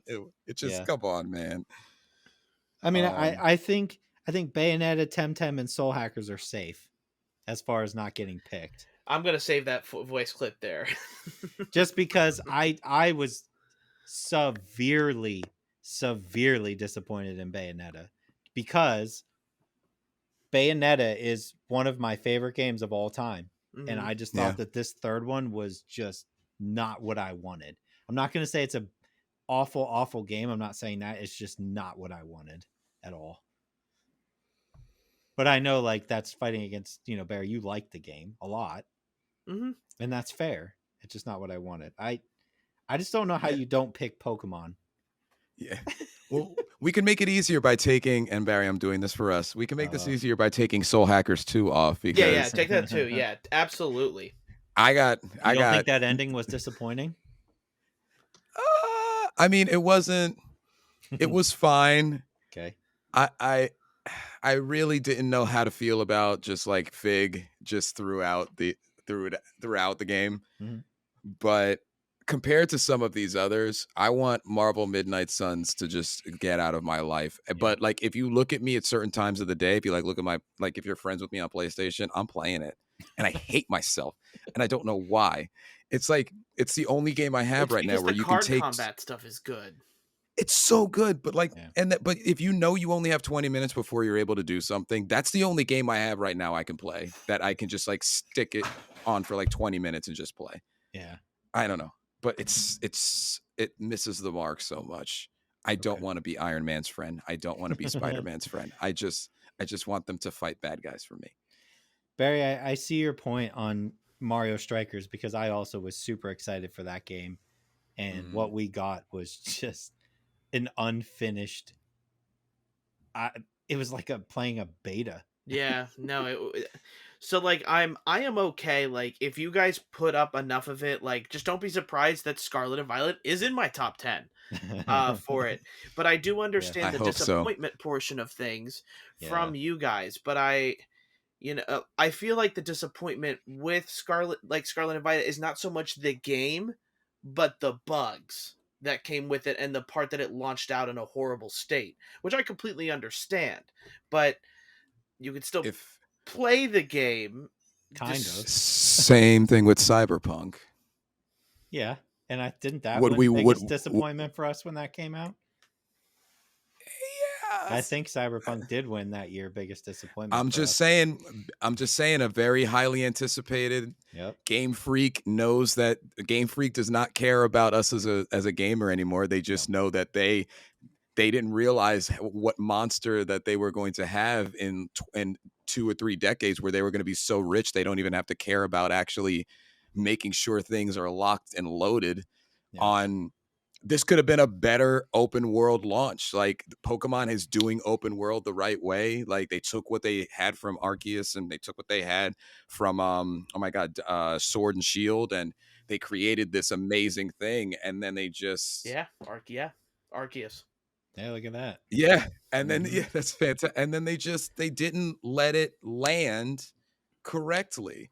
Yeah. It's just like it's like watching like a figure skater practice the same thing over and over, and they just didn't hit it in the Olympics. Like, it just like True. why didn't you hit it? You know what I mean? And like, that's why I'm okay with Scarlet and Violet being number 2, but Mario Strikers is much worse. That's fine. That's fine. That is definitely fine. We can do that. So I'm not Mario gonna argue Strikers against that. 1 and Pokemon Scarlet and Violet 2. And And somehow Midnight Suns gets out of it. It's because we should just make the whole category win is what we should do. Yeah, pretty much. Next year. All right. All right, they acted their ass off. Let's do award. We got Freya, Mhm. who was played by Danielle Busudi. Correct me if I said that correctly. I think that's right. Okay, in God of War, we have Jacob Lee by Joss Duhamel, Mhm. and that's in Callisto Protocol. I like that he's on there. Mm-hmm. Marissa Marcel, who played by Manon Gage in Immortality. ASAP Rocky playing himself. You almost said ASAP Ferg, didn't you? I thought I heard an F there. I don't know. Maybe subconsciously I have my ASAPs Mixed ranked. Up, yeah. And then of course Aloy, played by Ashley Birch in Horizon Forbidden West. Okay, so let me just ASAP Rocky can go. There's a specific reason I put him on here. There is a point pretty far along in the game where you will have to go pick up ASAP, and you have to drive him back to his garage, right? The whole ride back, which takes about 5 to 7 minutes, right? He has this dialogue talking about his clothing line, which is heavily featured in the game, and how he's using it. I'm trying to remember how he's using it to help, I think, where he grew up or whatever. But anyway, my point being that he talks for a good 5 to 7 minutes, and when I dropped him off, I had no idea what he was trying to say. And even if you don't play the game, see if you can find it and just listen to it. Oh my God. I was like, what were you saying for the past 7 minutes? Oh my God. He's just like, yeah. And back in like, I'm trying to help out the brothers. And I was like, oh my God, it was ridiculous. That's funny. It was so ridiculous that I was like laughing when it was over. I was like, that was fantastic. Just fantastic. But so with him out of the way, we can do the serious ones. Yeah. For me, I like we've talked about how much Freya deserved it. Yep. How much Marissa Marcel deserves it as well. Like, and because those two are kind of like the cream of the crop for me. Mm-hmm. Though, like the difference for me is I think Manon Gage is like number 1 there, considering the type of game she's in. The acting has to carry it. Right. So that's why it's number 1 for me. Even though I haven't played it, I know that it's what matters here. Yep. We then have the issue where, for me, it's either Freya or Aloy, where Freya... Josh dirty. And Well, it's he didn't have to. He didn't have to act like they did. Facial. Facial, yeah, but I mean, I don't think that he put. I like him too, just as in Yeah. general as an Yeah. actor. I don't think he had to put as much into Jacob because I don't think Jacob was as in depth Okay. as the others are, and Freya and Aloy have so much going on that they react to, that they believe, that they feel. Um, and I think their characters have so much depth just generally, like they are just written so well Mhm. that they had to get nailed correctly by their actress, and they did. It's just it's not like Josh didn't do a great job. Right. I just think to make it easier for us to stack them up against these other three, because I'm Yeah. with Barry. I know Mannion Gage. I know she had to like, Yeah. or is Mannion or Manon? Manon, I Manon. think. Yeah. I know that had to get like I think that's done well. I think that's my pick, and I think for me, Freya has to be number 2 because when we had all said when the Game Awards were on that she should have been nominated, Mhm. and she wasn't because she did such a phenomenal job. And I would pick her number 1, but I would go with Marissa from Immortality just because that is the entire game. yeah. Yeah. Is going through all these film clips and trying to figure out, what her story, and she has to act her ass off or else this game doesn't work. Yeah. Um, I'm fine with that order, Okay. unless there's another Aloy type of argument you want to throw, Barry. So like the thing is, and the thing is with me with Aloy is the fact that she is the main character. So we get a lot more time with Aloy, and she needs to be written and fleshed out in such a way where like she had to have acted her butt off because she is the main character. Where Right. Freya, there's portions of the game she's not even involved with, because like primarily what we're talking about with Freya is from the moment she ambushes you as a Valkyrie to the moment that Kratos and Freya have their talk after what's the world you're in, or after the one boss battle is Mhm. pretty much like where I'm at with that one. So it's like, do I take this one section for Freya and base her off of that, or do I take Aloy, whose sum of whole is a lot more technically challenging than what Freya's was, because Aloy is the central part of the game. Sure. Well, didn't they? I mean, they had an entire other game to flesh Aloy's character out. I mean, they kind of did with Freya, but I think Freya made more of an impact in the smaller amount of time that she was on the screen. I would That's my agree. argument for Yeah. her. Like, I thought she was she was my favorite character when I was playing as a shriveled, angry man. Well, not shriveled, but you know what I mean, as an angry god man and an annoying boy. Like, we spent a lot of time with them, and Freya still stole the show for me. Sure.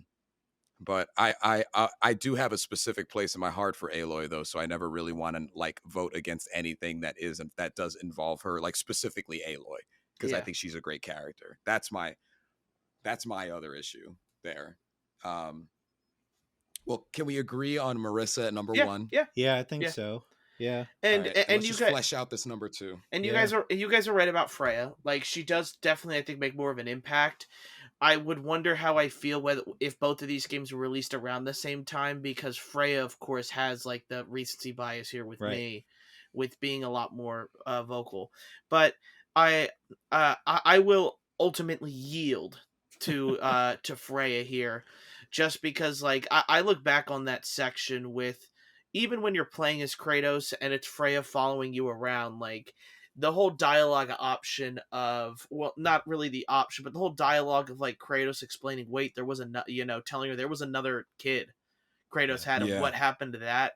Like, you feel for that, especially if you're someone who has been playing the God of War series the entire time it's been out. So Yeah. that's why you finally get that satisfaction as someone who's played all of the God of War games, that Kratos is finally telling Freya, like, he knows more than you know, more than you think. Like, he knows about Yeah. about the loss It of a came full child. circle there. Right. Yeah. Yeah. Yeah. Me personally, I don't think that Aloy is that interesting of a character. Great, I take know. that back. I just have never found her that interesting. See, I would agree with you. Like before, like the first game, she's pretty kind of bland. Like there's a lot of mysterious around her, but like for me, it's when Aloy like kind of figures out, wait, there's a clone of me. Her entire world starts to break down, just Sure. because she finds out like she's always been about, oh, I'm all alone in this world. I'm the last remaining person of my mother, who's this great. Started this whole calamity thing, protected us from the calamity, and then everything went wrong, and then you find out, wait, there's a clone. Yeah. So it kind of like in that portion of the game, like you can really start to see your character kind of break down at the fact that she has this dilemma with herself with, okay, there's a clone, and this clone is nothing like me, and Aloy and Ashley has to play both of those characters as well. Yeah. So, and Yeah. technically challenging, but that's why, again, like I'm okay with yielding, but I want to give Ashley Rich her credit as Yeah, of course. as Aloy. No matter what they're like, she is definingly in that third position. Like there is there's a gap between Aloy and Jacob Lee for me. Like there is a gap. That's fair. No. I mean, yeah, I honestly like it. Freya, I think, is a good one because we all said when those Game Awards came that she wasn't even nominated was a crime because she shows such emotion. But I mean, I totally get where you're coming from with Aloy. That could also be number 2. I honestly don't care. Whatever one you want to put at number 2 is fine with me. All right. So that's actually it for the fun Game of the Year discussion that we have with the awards. We are going to next get into Game of the Year portion, which are personal top 10s and trying to figure out everything. All right, we are back, everybody. Whether or not I record this as a separate portion of things, I might just keep it all at once. We'll see how Anchor decides to let me upload it. But after a brief intermission and some late additives to the Game of the Year right under the buzzer. Right under the buzzer. Yeah. These games, ding, they ding. needed to be talked about, and we needed to get them on there. So we are now going to talk about getting our Game of the Year down to 10 and also figuring out their order here. So, and we are at 16 right now. So 6 will have to go right away. Yeah. Ooh. All right. Game of the Year nominees. All right, let's do it. Ghostwire Tokyo, Pokemon Arceus, Bayonetta 3, Xenoblade Chronicles 3, Lego Star Wars Skywalker Collection, Golf Plus, Vampire Survivors, Call of Duty Modern Warfare 2 2022, Gotham Knights, God of War Ragnarok, Need for Speed Unbound, Callisto Protocol, Elden Ring, Mario plus Rabbids Sparks of Hope, Cult of the Lamb, and Horizon Forbidden West. Now, so we got to cut 6. Before we get too far even into anything here, this is tough. I think that we may have a very easy omission here. Okay, what would that be? Ooh. Be Golf Plus. Really? Only because that might not have actually been released in 2022. Yeah, that's fair. No. It may have come out earlier. We have to check. Ladies and gentlemen, we have a humdinger. Are we going to be that specific, or are we going to go by when we play it? I mean, I did admit Demon Souls earlier because it didn't come out this year. Okay, that's not what I was looking for. All right, this is this. If you guys want to talk about some of the other ones while I'm looking this one up, I mean, we're gonna have to lobby for what we think needs to be cut. I'm gonna throw a wrench in the program here and say the first one that should be cut is Horizon Forbidden West. I can't have that. No. Are we? I was about to say. Are you seriously? Yeah, it's such a bad ending that it just like I enjoyed playing the game, but when I got to the end, I felt like I wasted 40 hours of my So, life.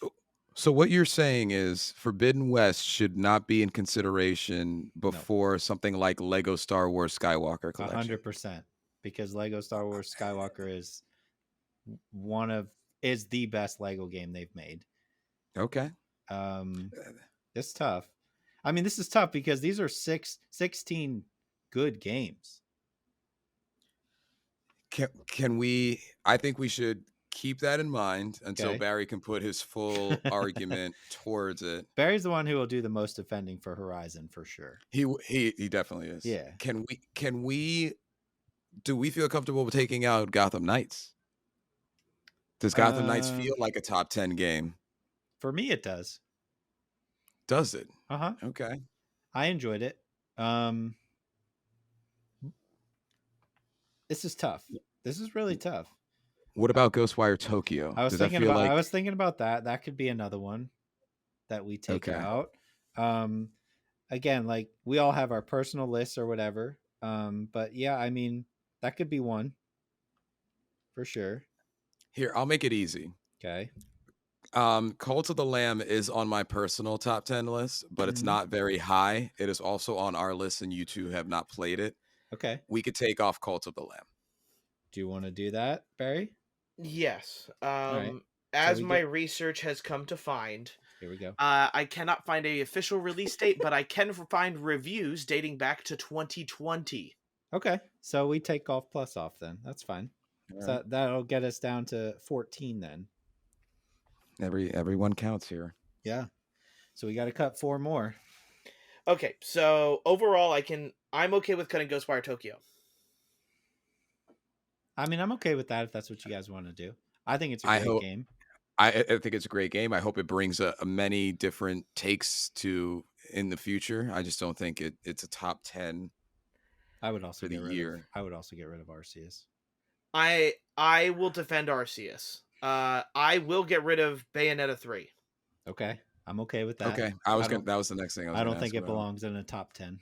So I think that's fair. So we need 2 more. I mean, if you guys are like strongly like you don't think Gotham Knights deserves to be in there, I'm okay with taking it off. Well, we first need to hear Barry's Forbidden West take because I just found it surprising that was the first game mentioned that it should not be on. He's just trying to trigger. I feel like he's just to trigger me. No, I'm not. I think that ending was awful. Look, and I was so angry by that ending. I agree that the ending is bad. It's bad. Yeah. But I can't just take the fact that Vegas wasn't something that I was like, "Oh my god, this is so cool." I can't take out parts of the game that I genuinely really enjoyed or was surprised with. Like Vegas was awesome. I really thought, and I'm not. You can count points off for me for this, but when you go to visit, like it's toward the end game, but it's kind of the coastal area. Yes. Mm-hmm. I thought that was fantastic. Fighting those like bat type like creatures was fun. Like I can't take out the fun I had in Horizon.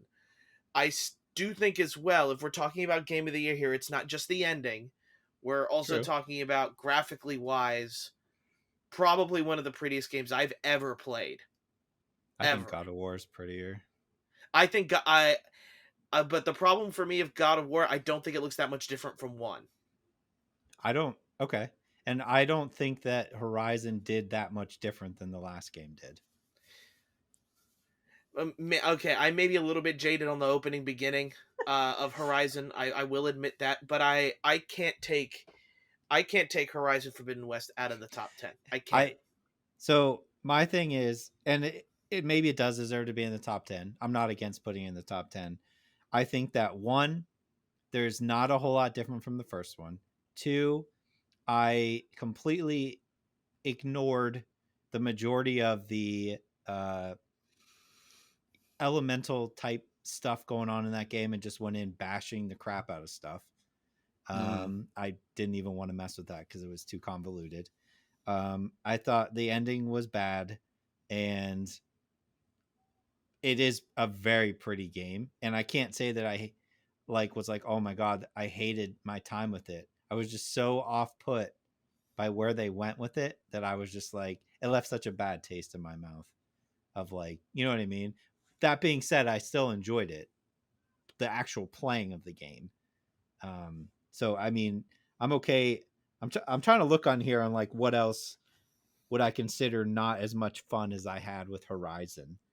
Man, I mean, if you guys want to get rid of Gotham Knights, we can. I'm saying that I enjoy Gotham Knights. I'm just saying that there's not a lot of things on here I enjoyed it more than. Okay. Pokemon Arceus. While I have not played that game since February, maybe March, I was blown away at what it was actually doing. Okay. So what it did. So we keep Pokemon and cut Gotham. That gets us to 11. That does get us to 11. All right, we'll get rid of Gotham. So we got to cut one more. Do you guys believe that Mario plus Rabbids should be on that list? It's on my own personal list. I haven't played it yet. Oh, that's right. See, it's number 5 for me on my own personal list for Game of the Spoilers. Year. Oh, darn. It's okay. No, I mean, that's fine. I'm super looking forward to playing that game. I like the first one. Yeah, so, and that's the thing. Like, Mario plus Rabbids, like, and man, what I run into here, and like the one thing that's still kind of glaring for me is like Need for Speed Unbound. Really? Don't get me wrong, I like the direction it's taking in, but I think it could be better. Okay. That's my thing with Need for Speed Unbound. It is like making the correct strides that I want it to make, but it still doesn't reach those heights that I think Need for Speed can reach. Now, if we're talking about games that I've put on here that I think like that I want to make a case for in the top 10 is Xenoblade Chronicles 3 is the best JRPG that's come out this year. Mm-hmm. Hands down. Agree. Hands down. I agree. I do. I agree. Like that is in a top 10, and I will push for that till the this podcast won't end. But you haven't beat it. No, I haven't. But but it is a JRPG. Like okay. That came out in the middle of like all of the other games. Craig C knows as well. Okay, like, but how much time did you put into it? Huh? To get to chapter 5 is at least 40 hours. Okay. All right. I'm just making sure. Okay. All right. That's fine. No, I don't disagree with you. I think that is the best JRPG that came out this year for sure. So I would rather, I look at it as like, all right, games that I beat, right? I beat Horizon. I beat Need for Speed. I would much rather start a new game of Need for Speed than I would a new game of Horizon. Well, also one's a lot different. They're not. I don't think you can really. But I put 40 hours into Horizon. And I put 35 into Need for Speed. Yes, they're different games, but I put the same amount of time pretty much into it. And I would much rather go back and do that for the sake. Horizon. For the sake of, I think, like all of us here, like. Craig, what do you think? You think Horizon's a top 10 game? I think Horizon is a top 10 game. And also Barry. Yeah. No spoilers. Horizon's in my personal top 10. Okay. All right. So it's not like I'm not like say I don't want people to think I think this game's terrible. It's in my personal top 10. Yeah. It's just like for me, like I have such a hard time pushing Pokemon Arceus away when I've spent over 100 hours in that game. That's fair. That's fair. You did everything in that game. I did. Much. Yeah. And and it's because Arceus changed up the formula and it's such a much more fun game than Scarlet and Violet is. I will definitively say that. I love Arceus more than Scarlet and Violet. Do you want to? What's the thought on Lego Star Wars then? So, and this is just me personally. Sure. I get really bored of the Lego games. Okay. And it's just because, like, a lot of the times it's retelling the stories that I already know in a kind of funnier way with a Lego skin on top of it. But the thing is also they just in this collection they also did the new trilogy in it as well. Everything. Yep. So like I can't take away from Skywalker Collection. It like me personally, it's not in my top 10. Sure. But it is a game and it's a triumphant return for Lego games that I think for the most part we haven't really seen a lot of lately. I think Lego games in general have always been, you play the story and it's like 8 to 10 hours, and then once you Mhm. finish that story, there's the side stuff which is like another 20 to 30 Yeah. hours. Yeah. And that's like, you either like that or you don't. And if you don't like that, you're not going to be into a Lego game.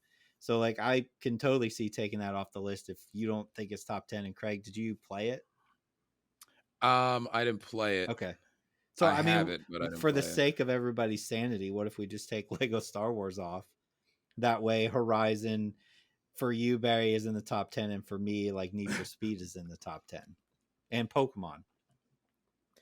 I am willing. It's a good sacrifice. I'm willing to take that trade. This trade benefits me, so I am. It does. I am, and we have our own personal. That's why, like, I have my own personal top 10, so I'm not Mhm. gonna like be upset about anything getting cut at all. Yeah. But I think for the sake of sanity, Lego goes. Okay, Lego, and I know one of my friends who listens to this podcast, his name is Brendan, is Mhm. going to be very upset we just took that game off the top 10. Sure. But Brendan, I'm speaking to you personally right now. Play some other games. Play something else other than Lego, and you might understand why. Mhm. Like, It's a PSA. 3/4 of Star Wars Lego Collection is a game we've already played. Yeah. It's just the other half of it that's different. But I'm happy Okay. with where we are with the top 10. All right, Now, so we got a range. So what's everybody first and foremost, go around. What's your bottom of the bottom tier number 10 game, Craig? Out of these. I just want to get a sense of like where we're at. My heart says Unbound, but I didn't play it. Okay. Barry? mine is Arceus. Okay. Oh, okay. I would say I think it's Arceus. I think that's the number 10. Okay. Yeah. I have no issue with Arceus being at 10. I don't go ahead. Well, like, if you want, you can put Arceus at 10 here. Like, the main thing that I just want to get out with Arceus is the reason it belongs in the top 10 just in general, despite the fact that, we just kind of had to fight over what we wanted to do. Yep. Arceus is a fantastic Pokemon game that sets Pokemon in a completely different direction. The open world was the first of its kind at the time. Catching Pokemon out in the wild and like being actually kind of scared of a Pokemon killing you was something completely new to the series that we had never gotten. And I will admit, like, graphically it's not that impressive. Gathering materials can definitely be a wane on, like, you just want to continue playing but you need to go gather materials to craft your Pokeballs. And some of the quests, like the hunting for spirits to catch Spiritomb, that was a drag. So this game was not without its faults, but for me, and I think for a lot of people, this took Pokemon to a completely new direction, and Arceus was the most fun I've had with a Pokemon game in a long time. Okay. The amount of fun I had just walking around, playing the game and being able just to catch something without battling it, like, it is so much more streamlined. In that case, to work faster. And if you want to battle with something, go ahead and battle it. But you could play aggressive, you could play stealthy. There were so many ways that they ended up, I think, making that game better, Pokemon in general better, and I think that's why they were able to take the step they did in the New World stuff with Scarlet and Violet. Should they have waited? Yes, they should have waited to release Pokemon Scarlet and Violet to make it more a viable game, but Arceus was the foundation that Scarlet and Violet is built off of. Yeah. Okay. So Pokemon Arceus at 10. All right. So Craig, what would be your pick for number 9? This is gonna be the easiest way to do it. Yeah. Yeah. No, I get it. It's not maybe rabbits. Okay. For 9. Barry? For me, it's Rabbits or Unbound. I haven't played Rabbids. Craig, this is not a spoiler alert, Yeah. but you might get tired of it. Not maybe earlier than you think, but I Okay. think there might be something about it that'll annoy you. I can't wait for you to play it and then Sure. and then tell us about it. But I don't know if it's better. I would almost going with what Barry said. I would maybe go that below Unbound. I would say that Rabbids should be on 9 before Unbound should be on 9. Okay. So, I mean, I'm okay with that. Mario and Rabbids Spark of Hope at Mhm. 9. Yep. Okay. Let's get rid of I'm that. happy it's on there. Yeah. 'Cause, you guys know how I feel about that series. Okay. All right, Craig. What do you got for 8? Of what's left on there. I'm gonna say Unbound. Okay. Barry, is that what you're saying Unbound. as well? It's either Unbound or Protocol for me. I would go. Man. I would either go Unbound or God of War.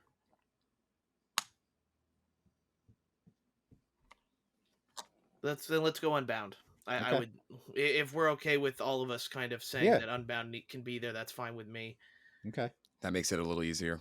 Yeah. Okay. All right, let's do it again. 7.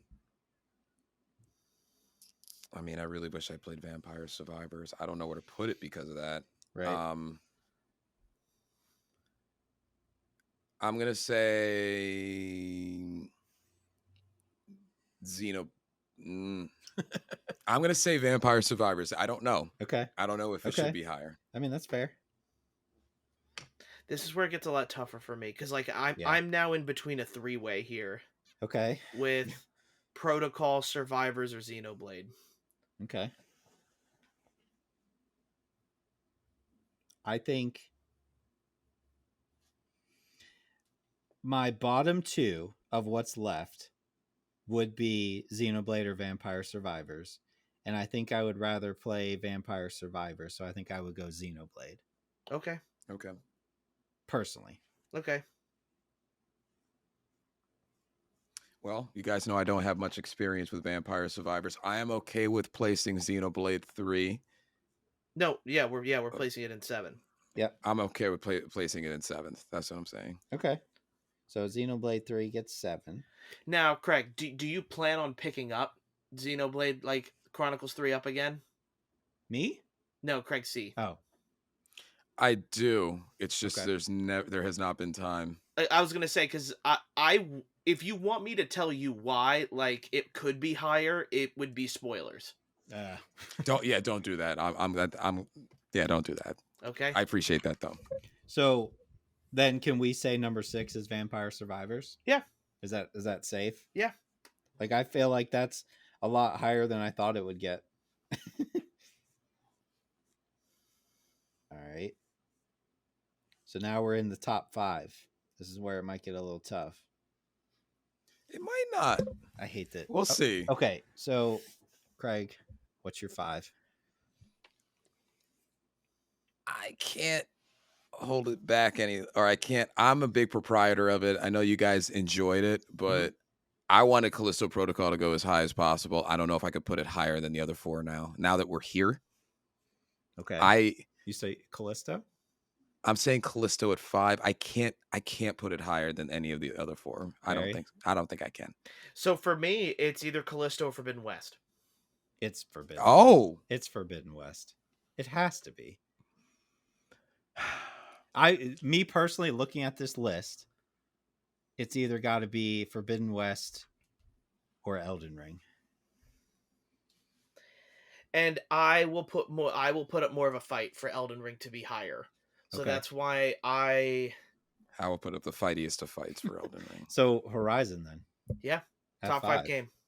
That's fine. It's a lot higher than it deserves to be. I'm just kidding. It's a good game. It just has a bad ending. It's a good game with a bad ending. All right. 4. Callisto. Callisto. Really? Yeah. Man. There is a portion for me of Callisto that becomes a drag, Okay. and think. I cannot say that with the other games. Oh, I can totally say that for God of War. There's multiple times in that game where it's a drag. Multiple. Like hours. Well, okay, you're talking about the Atreus sections, All of them. which I didn't mind I- playing as Atreus. I And that section with Kratos and Freya. you didn't like that? I thought that was No. one of the best parts of it. I You thought mean the storytelling. maze? I thought I thought storytelling wise and that Oh, that yeah. last section the before you get to maze. the end. No, I'm talking about like the last open area before you get to the end of the game. Okay. Okay, yeah. Yeah. But I mean, that's fair. I mean, you guys both say Callisto. That's 2 out of 3. So if you think it's Callisto, that's fine. I just think that Callisto personally is a short, concise, get to the point game. Whereas You know for what's me, funny? God of War overstays its welcome. No, sorry, I'm laughing because I'm staring at my list and I'm staring back at like the list that we're fighting over. Mine's completely different, Yeah. which Same is here. good. Which is good. Yeah. um, I am okay like being interchangeable here with Mhm. Ragnarok or Protocol, but Okay. I personally can't say Protocol is 1 or 2 out of the rest of this list. I could. But I mean, you guys both said Callisto right away. That's Yeah. pretty convincing. You know what I mean? it is. It is. I'm okay with putting Callisto at 4. Okay. So we put Callisto at 4, and then I'm pretty sure. I was gonna say, I guess the main thing here is we're in agreement that probably Ragnarok is probably 3rd. I would say I'm so. okay with that. Yeah. Put that in there. So that means you got Elden Ring and Modern Warfare 2. How did Modern Yes. Warfare 2 get that? I high? know. That's crazy. Because it's dope. Well, yeah, is. because that's the thing about this game. Modern Mhm. Warfare 2 is a return to form It is. Mhm. for it. I get like it is for me. It is back to being, and I will admit, unlocking the gun attachments is really the thing that irks me. I Yeah. really wish they kind of made it a lot more streamlined and easier. There. I don't know. It doesn't surprise me. I love Modern Warfare 2. Yeah. I'm not. Warzone is a completely separate thing. I'm. Mhm. So that's where. This is where I'm at with this. Like the thing is here is. Modern Warfare 2 is I can't call it a remake, and you can't call it a remaster because it's a Nope. completely different story. Yeah. It's my comfort food. Like Yeah. every time I sit down and like I'll play a game and I'm like, all right, I'm gonna finish Final Crisis Core, and I'll play like 45 minutes and be like, I could just go play some more Call of Duty, and I end up going back and playing Call of Duty for 2 hours, Yeah. which is why I have over 4 days played already. Yeah. It's my comfort food. It's what every game comes out and I'm like, I could just play Call of Duty. So Yeah. so here's an option that none of us are thinking that's not on the list. Are you ready? Sure. Yep. Persona 5 Royal did technically come out on Xbox this year. Nope. I am playing that right now, but no, You're playing Persona 5 Royal? I am. Oh my God, Craig, I need to hear. Not outside of this. I just started like yesterday because it was on Game Pass and I had it downloaded. I was like, I'm gonna try it again, and I'm trying to be open minded and go back and play these games that I didn't give enough time to. So I'm like, I'm gonna give this game. I'm gonna give it at least 10 hours. I feel like that's fair. If I'm not into it by 10 hours, then I'll know. So I'm okay with that. Mm-hmm. But I was gonna say, before we get into trying to decide game of the year here, because that's inevitably what'll be, do we want to go into our personal top 10s? We can do that. Make people wait a little bit. Yeah, let's do it. Let me All pull right, up mine. I don't know how you guys did yours, but I know Barry in the past we've had like our runner-ups. Yeah. So I have like for my games, my movies, and my TV shows, which we'll get to later. I have 12. I cut it down to 12 for each one. Yeah, I think I'm about at the same here as well. Okay, because I wanted to have some runner-ups because I feel like they deserve to be mentioned. I I think I have. Let me count. I'm at 11 or 12 too. Okay, Okay. nice. So why Sorry, don't we sorry. do whatever we have over 10? We'll go around and do our honorable mentions. All right. I'll go first here just because Sure. there's not a lot to be said about them that hasn't already been said. Stray is right outside there. Okay. I didn't think playing as a cat would be as fun as it did. The puzzles I kind of enjoyed. Overall, the Mhm. game isn't technically like too impressive or anything like that, but Okay. Stray is on there. Uh, and then Mario and Rabbids Sparks of Hope is Okay. right outside there for me on the top 10. Uh, as you guys know, I'm a big strategy guy. Sparks of Are you? Hope is a fun strategy game. Yeah. Okay. Craig. Okay. I right outside the top 10 for me is going to be Soul Hackers 2. Yeah. Stop. Yes. At least it's Yes, not top 10. Craig. At least it was Yes. no. Yeah. No. Could you believe how I couldn't even say it correctly? I like stuttered during it. Soul Hackers 2. And High on Life Okay. is 11. All right. My two that didn't make it are number 12. I had Trek to Yomi. I really enjoyed that game a lot. And number 11 for me is Vampire Survivors. Okay. Definitely deserves to be mentioned, but it wasn't quite top 10 for me. All All right. right, so let's do our 10s. Barry, give me your 10. Bayonetta 3. Wow. Is And that- you didn't even fight for it that hard. No, I know there's a lot wrong with Bayonetta 3. Mm-hmm. But what I do enjoy is the Bayonetta parts. Sure.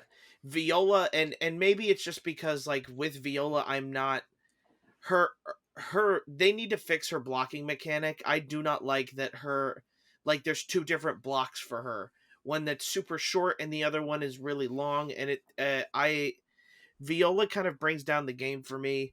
But whenever I was playing with Bayonetta, I was just having the time of my life.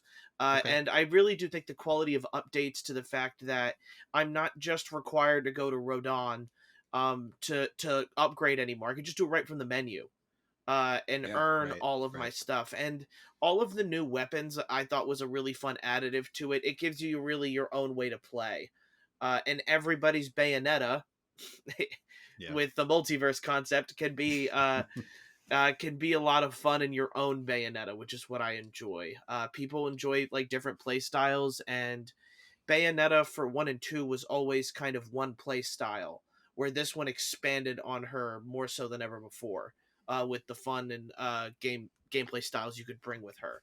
So Bayonetta 3 has its issues. It's why I didn't fight hard for it, but that's why it belongs at number 10 here. Okay. Craig, give me your number 10. Ghostwire Tokyo. Okay. I enjoy it. I mean, it captivating world. Just enough side quests. Right there. I know. Playing in the background.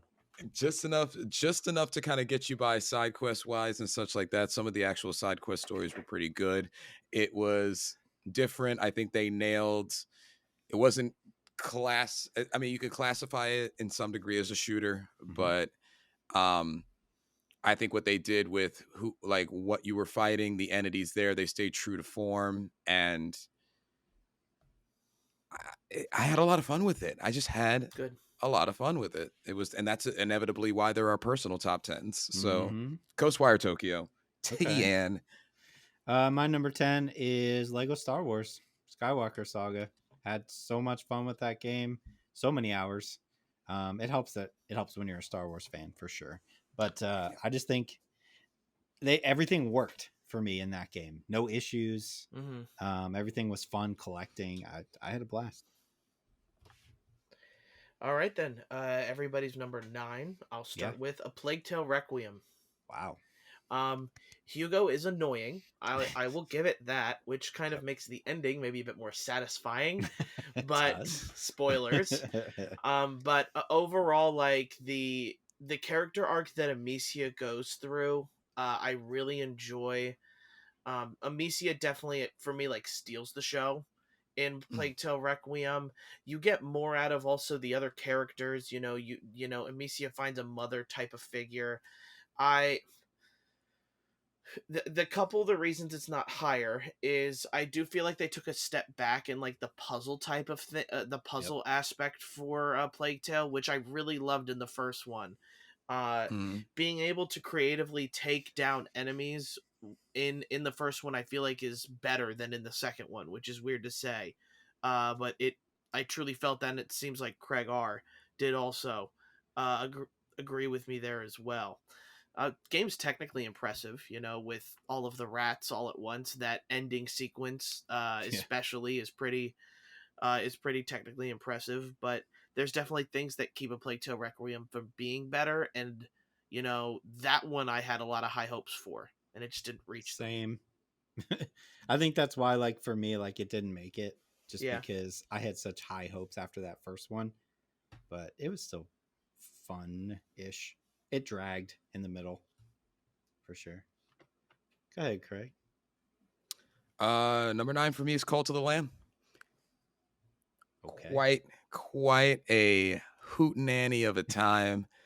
I think the combination of what they were able to do artistically with that game, how they were able to take a splish of this and a splash of this, and they were to throw it into one um, game where you throw a little bit more blood in there, and it's got a lot of what I like. It's not too roguelike, so people of all types can play it.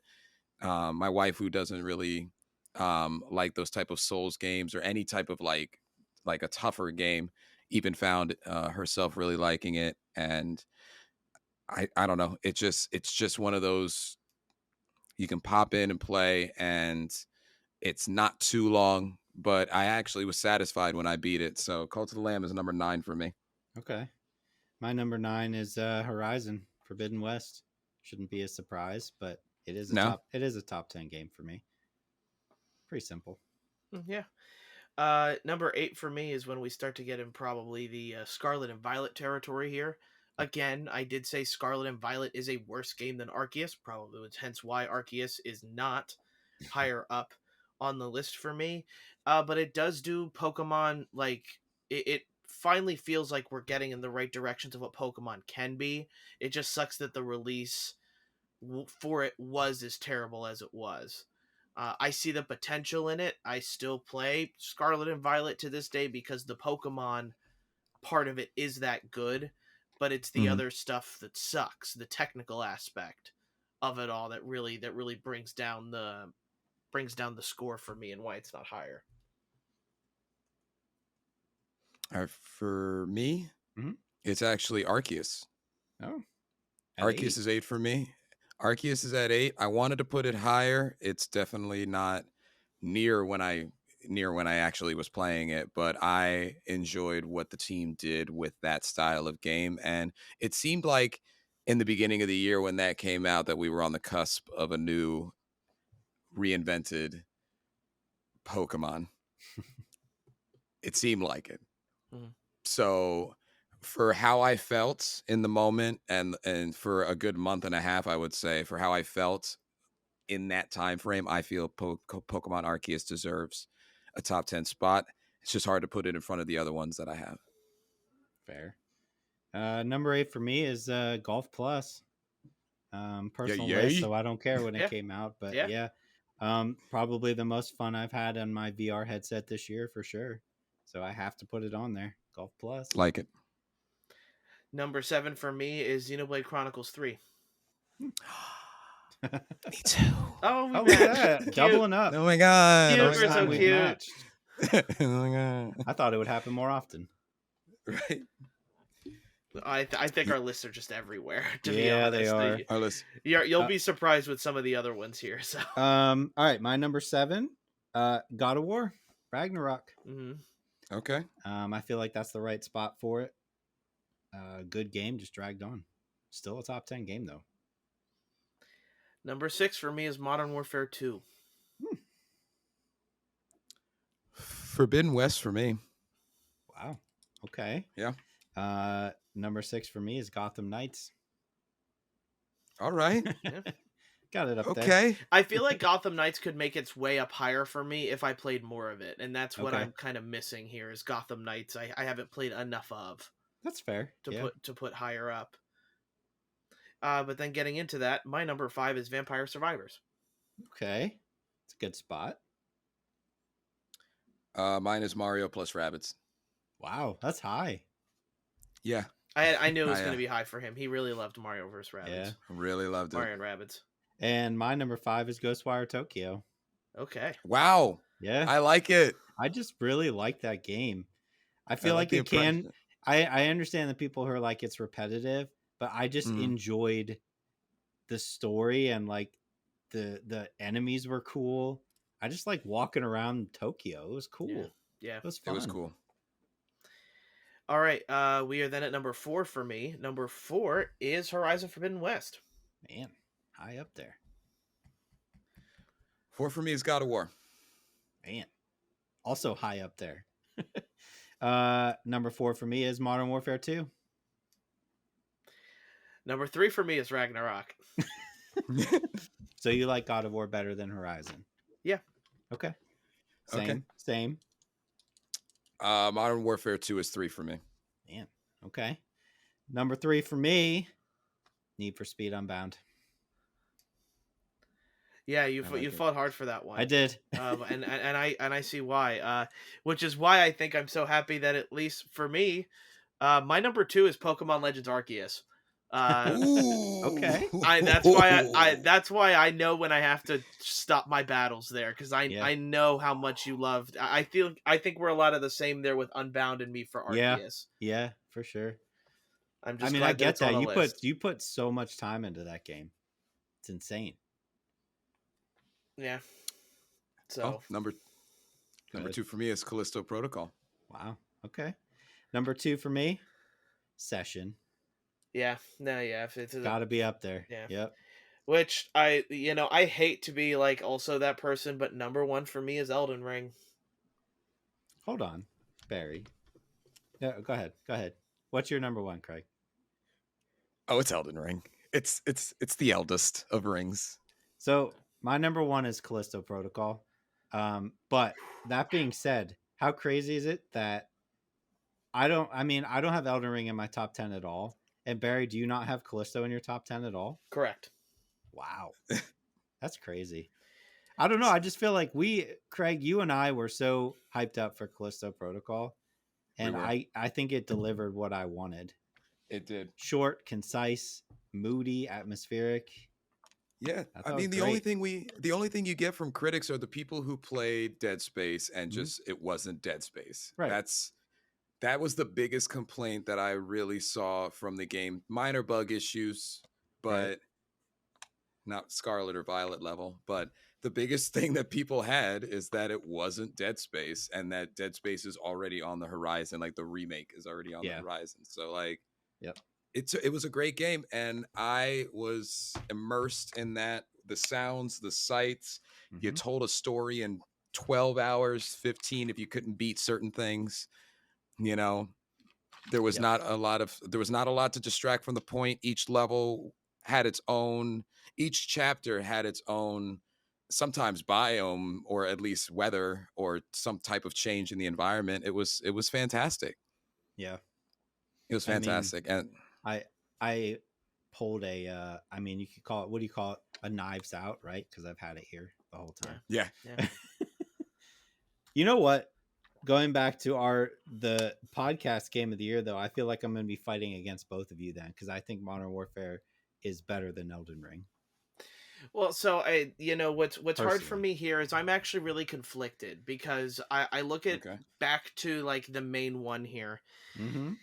Elden Ring is the best version of all of the Dark Souls games in my eyes. Like Bloodborne is right up there with me, and I love Bloodborne. Right. The open world portion of it adds to this, and a lot of the times I just found myself like, wow, like, especially you first open the doors to the world of Elden Ring, and you're like, wow, there's so much to do. And then, like, as a Dark Souls like veteran, for me, I see that Golden Knight and I know not to touch that guy. Like, Right. I know he's Yeah. gonna mess my day up. And then things where you get on the elevator and you're wondering, it's like a 3-minute ride down to the below surface, and you're wondering Oh why my it's God. taking so long.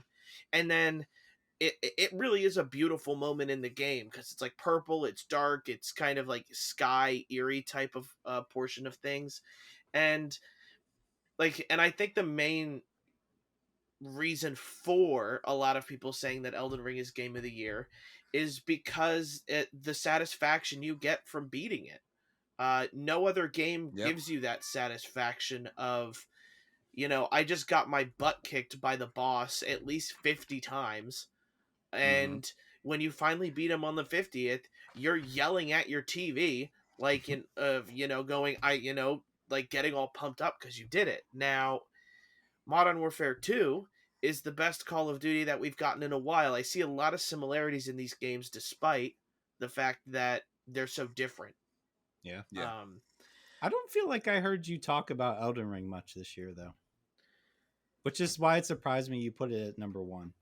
Like, Craig, I've heard you talk about it a lot, but Barry, I don't feel like you've talked about it a lot. Well, the thing is, and I think people know, like, I do like the Elden Ring games. Like, I do like Dark Souls games, and Right. for me, I always enjoy the Dark Souls games, and I've talked about it in the 3 years that we've been doing this podcast because we got things like Demon Souls, and I loved Demon Souls when that came out for PS5. So, like, as we go along here, I just kind of learned to appreciate I appreciate Elden Ring more and more as time goes on. Sure. And Elden Ring is the oldest, game kind of almost on this list that came back out in February.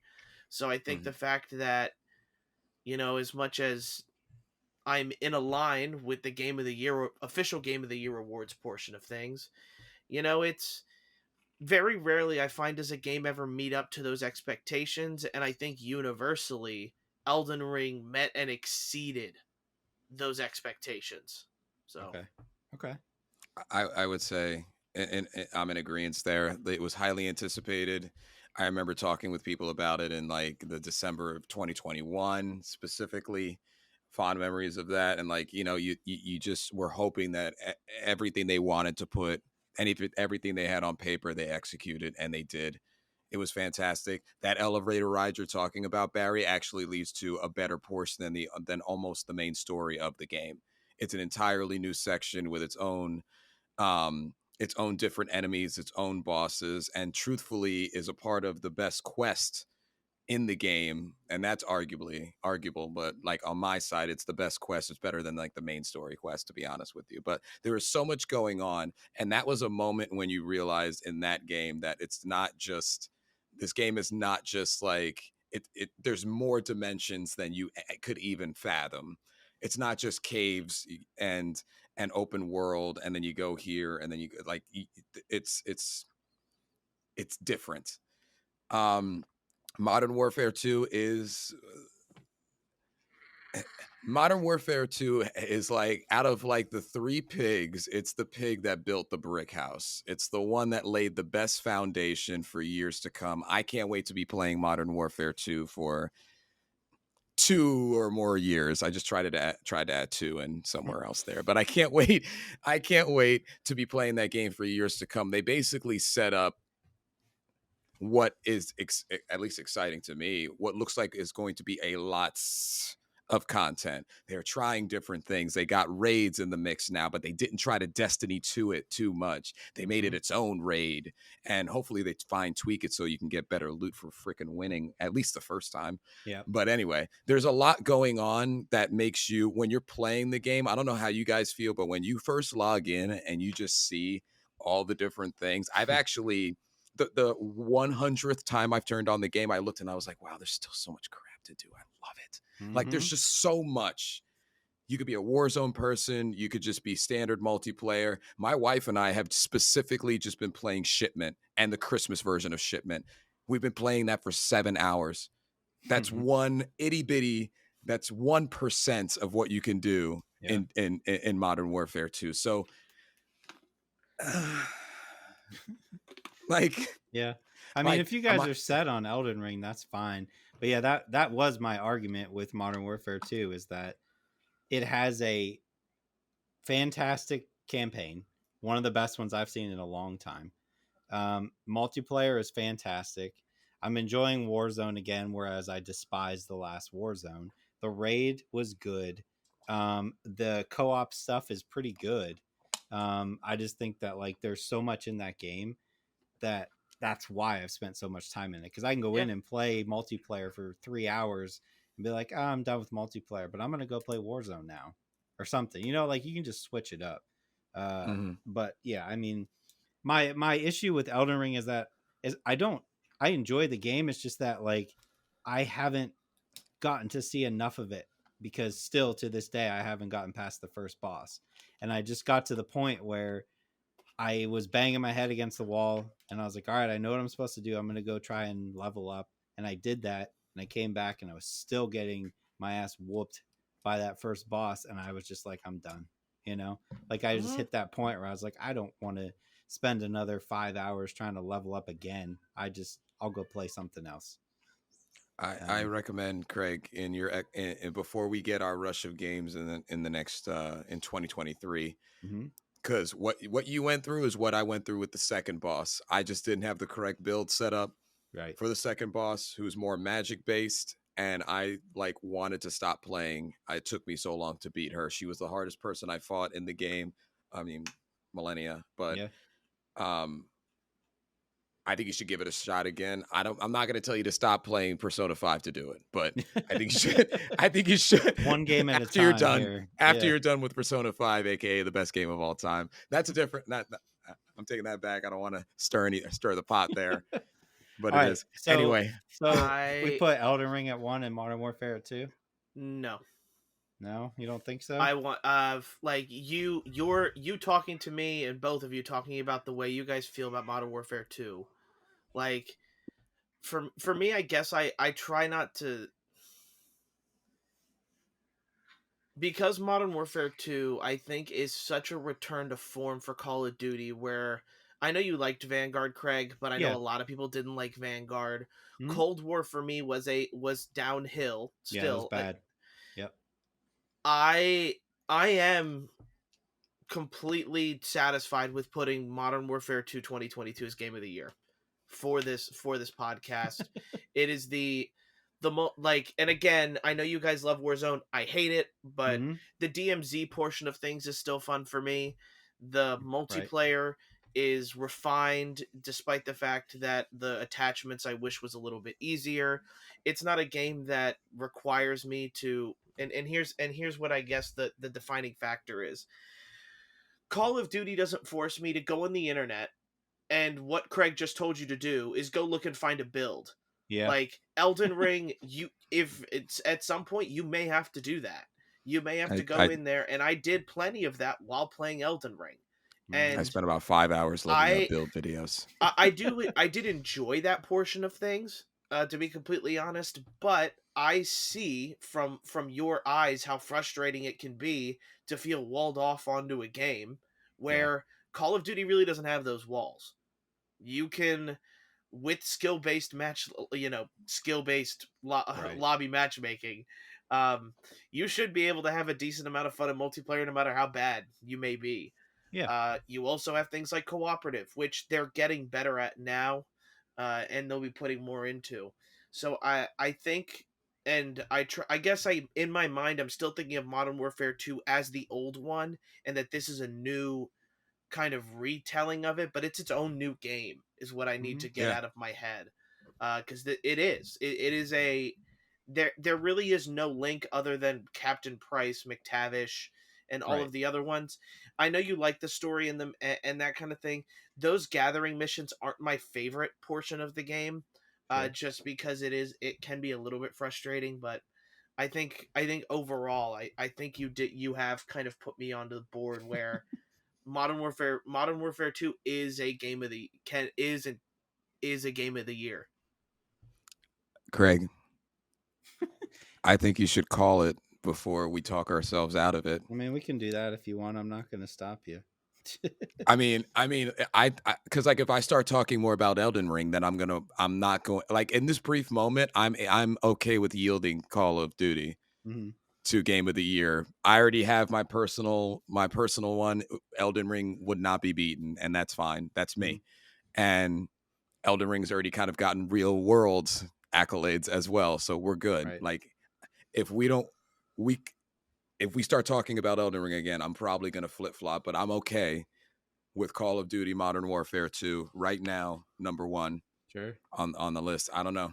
I think it helps too that like Modern Warfare 2, and it's a product of there's so many Call of Duties, has gotten literally nothing this year. You know what I mean? And I think they did such a great job, and it didn't win anything at the Game of the Year awards. You know, Anything. Not even I- best shooter. They gave it to Splatoon. yeah, and Are you that it kidding kind of me? doesn't deserve. I Yeah. want to say that it feels it's because I listen to a lot of sports talk radio that maybe this is happening, but it's almost like if you watch football, you know Patrick Mahomes is the best quarterback in the Sure. NFL, but he's not getting a lot of NFL or MVP considerations because he's been doing it for this many years. We expect it out of him at this point. Yep. Where Mm. Modern Warfare 2, Call of Duty continues to sell like year after year after year, even though like with Vanguard and Cold War, they're kind of the historically two lower points of the franchise, Yep. and Modern Warfare 2 like came back, you know, in a bustling, fantastic way. But everybody was like, "Yeah, it's Call of Duty. Of course it is." Like, Yeah. I Yeah. feel like that's what we take for granted, and that's why I'm okay with it. Like, are we all happy with the list? Do we? Yeah. Do we want to like throw keyboards and throw tablets at each other, saying that, you know, I think it's a fair list. I think it's a fair Honestly. list. You guys are still my friends. Yeah. I mean, that's a solid top 10. That's a top 10 that I could give to somebody who's like, what games should I play? And there's something in there for everybody. Yeah. There is. Despite what you may or may not like a type of game, like you could find something in this top 10 that you would like love. Yeah, I think you're right about that. I think we have such a genre. Yeah, there's so many Here. different ones in here. Yeah. Yeah. Yep. There is. Mm-hmm. Like you got your RPGs, you have a racing game, you have a shooter, Switch you have, games. yeah, Switch, open world, action adventure. I don't even know what you call Vampire Survivors, but like bite-sized type Survive. game that you can play for 10 minutes or 10 hours. Yep. Yeah, I think that's a solid list. Yeah, I think. proud Do of you it. guys want to put like add one more game as like 1.5 Sonic Frontiers? No, Mm, it wasn't on your get list out. either. I know. Yeah, what? I Having know. fun. He said defeated. Yeah.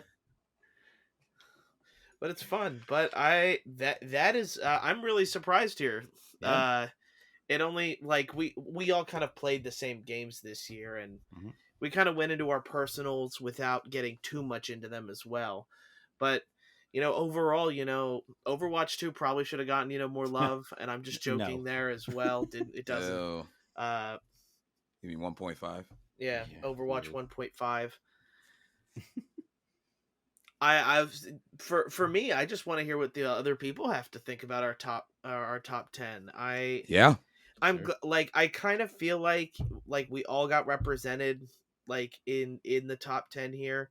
I do know, like, for Craig, Horizon Forbidden West, you would probably switch Forbidden West and Unbound, wouldn't you? If you got Yeah, the chance. probably. Yeah. Mm. Yeah. But I'm not mad at it. Yeah, and then like I get you'd probably switch Callisto and Elden Ring. I don't know. Yeah. But you did, but I should say, where was Modern Warfare 2 ranked on your Me? list? Yeah. Let me see. I had it a lot lower. Yeah. 4. So you had it 4, I had Oh. it at 6. I had it at 3. Okay. Man. Look at that. That's what I'm saying. You I guys, don't know- I don't it's know, crazy how maybe. that works. Yeah. Yeah.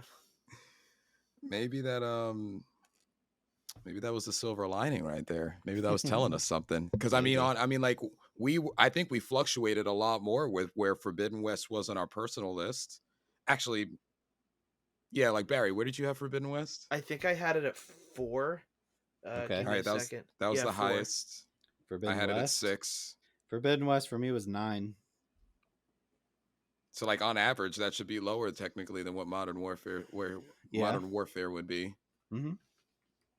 I don't Yeah. know. I think it ended up being a very good list. And again, like Craig said, I think it's something you can hand off to somebody. If this was still Christmas or Yeah. right before Christmas, we could be like, buy these 10 games Yeah. and their systems, get them all. Like, Yeah, and then you'll be like, set. Yep. yeah. But you So should probably play them in a hurry because there's more games coming out in January. Does not stop. Fire Emblem Engage. That's what we're I just talking put about. my Wasn't it in wasn't it most anticipated? But know that my life is gone after that game Barry. comes out. I just put my pre-order in for that, and I'm not joking. I might cancel Callisto Protocol's pre-order, or not Callisto Protocol. Forspoken. Forspoken. Wow. I was gonna say, how do I you would- cancel your pre-order on Callisto Protocol? Yep. I want my money back. I played it already. That's what- But I guess for the most part, I just want to make sure, is anybody else want to have anything to say? Any honorable mentions about games that didn't get talked about or anything like that before I do the sign off listen, here? it's not on the podcast list, but please, for the love of God, people need to give some love to Session. Yeah. Like, go show that some love. Go try it out. I'm pretty sure you can get a trial for it on Xbox. I just think it deserves more than it's getting for sure. Yeah, I do think that Session suffers from the fact that everybody's kind of waiting for Skate, it feels like. Yeah, but Skate's going to be free to play. Who knows how that's going to be? You're not wrong. Yeah, that is right. I forgot that the fact I hope it's good. I really do. But all right. It feels like really anticlimactic in a way. I'm not sure if you guys feel the same way about it, but yeah, I guess Modern Warfare 2 is our game of the year. Yep. Go figure. Yeah. Does that make it better? Yeah. Hopefully you guys liked our podcast here. You know, if you're listening for the whole 2.5 hours here, thank you for listening. Yes. Just make sure if you listen this far, why don't you follow us on like Twitch, Instagram, Twitter, and Facebook and stuff like that. Just you got to be really dedicated to listen to us talk for 2.5 hours. That's right. Yes, but thank you about thank video you for games. doing that. Thank you for your time, and I gotta know, like, and I want people to tell me like where your top fives at. Yeah.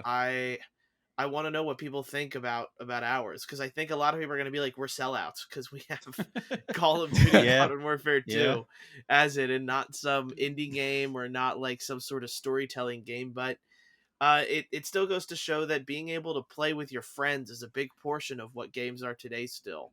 Call of Duty, I have a lot of fun playing with my friends, and I had a lot of fun playing by myself as well. Yeah. So thank you for listening. Thank you for being a part of this. Hopefully, when I get this out, it is the first. Let us be the first to wish you a happy 2023. Yes. I plan on having this out at least by New Year's Day or the day before.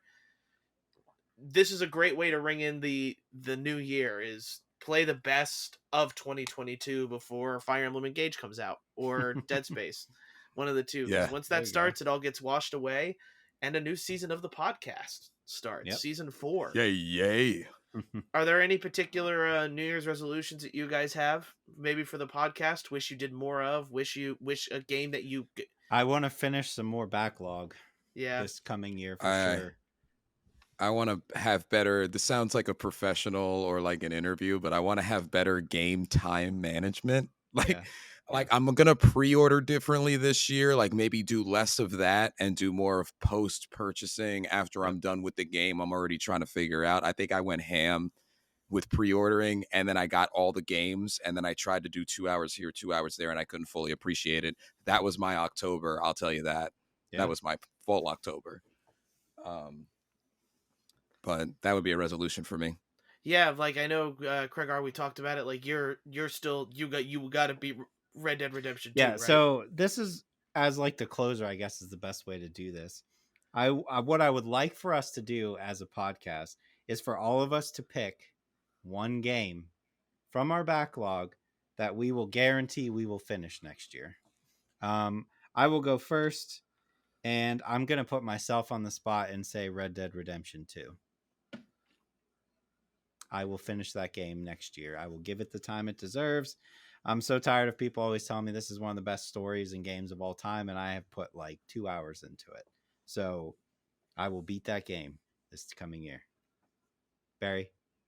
So like for me, I'm also in the same boat where like Red Dead Redemption 2, but also like as much as I love the Witcher series TV show, I have never really gotten into the Witcher games. And Okay. Witcher 3, Okay. like, I Just always got that update. just got that update. Okay. I feel like Witcher Yeah. 3 is where I should go to because it Okay. got the update, and maybe Do you want this to time lock it in? that's my issue. That's fine.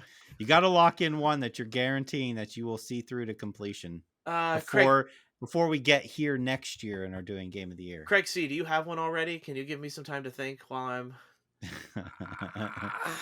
Come on, there's got to be one that you're willing to bet the farm on that you will finish. I know our backlogs are big. Our backlogs are big, man. And like it would be a cop because I'm playing 3 to 4 games right now. Like Sure. I'm finishing Requiem. I'm playing Evil West. Mhm. I'm finishing. I'm like 2 hours away from being done with High on Life. And like I feel like if I just say one of those, that's a cop out because I Yeah. will be done with those. Yeah. Like Maybe I kind of some- want to. something you Think haven't of- started? Yeah, something you haven't started or something that's like you've played but it's been like a year or two and you're like, "Oh, I want to finish that game." Oh, can I embarrassingly tell you Sure. some game that I haven't played? I'm talking about it's still got plastic on it. Okay, that's a good. Yep. It's too old though. I don't That's know how fair. y'all feel about that. Oh, it's fine. It's Ratchet, the Ratchet and Clank game. Rift Apart? Yeah, Okay, that could be your pick. That's a good Still has- game. still has plastic on it. I never played it.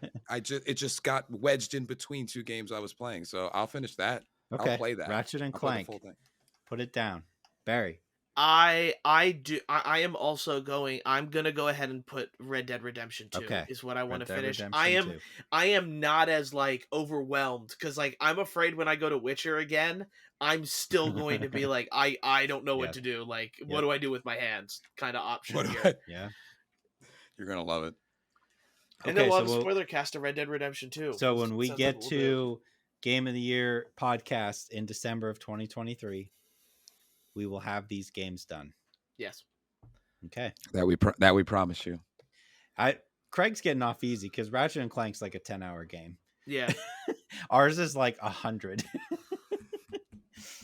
I could add one. Okay. That one. Yeah, that's fair. Wait, but I don't know it yet. Can I? Wait. I don't know which one I was going to add. All right, how about this? I was just offering to add one. You think about adding another one, and when we get to our movies and TV shows top 10s at the end of that, give us your pick. I think 2 is fair. If we're putting in a 100-hour Red Dead Redemption 2 game, That's fair. yeah. That's fair. I know if I have a chance to think about it, I'll have something by the time we do the TV. Okay. I know. Good. All right. Cool. Well, thank you guys for listening again. We really appreciate it, and we just hope that you continue to help us grow within these next couple of years. We are going on 4 years. Yep. I'm excited for everything I have planned for it. Like personally, what I will tell you guys is I do want to start writing and getting actual video, like scripts type stuff onto YouTube. Whether it's reviews for games, deep dives into games. A part of me wants to do a series where I force these two to play Kingdom Hearts and I try to explain it to them. I've already played them. Same. But now we're going to play them again. Now you're going to No. play them with me. No. Hey, that can be another one. I didn't finish Kingdom Hearts 3. I got to Toy Story. Okay. And I Whoa, I there said you go. I said I'm Hearts 3. tired of I said I don't know what's going on with Organization 13. No, you're absolutely right. I absolutely understand that one. Kingdom Hearts Yep. 3 is a mess. Yeah, no, that's funny though. That's I didn't finish it. but I'll end the podcast how we should. Thank you guys for listening. Enjoy your 2023. I hope you continue to listen Yes. to us during 2023 and for the years to come. We'll see you guys next time. Bye. See you later.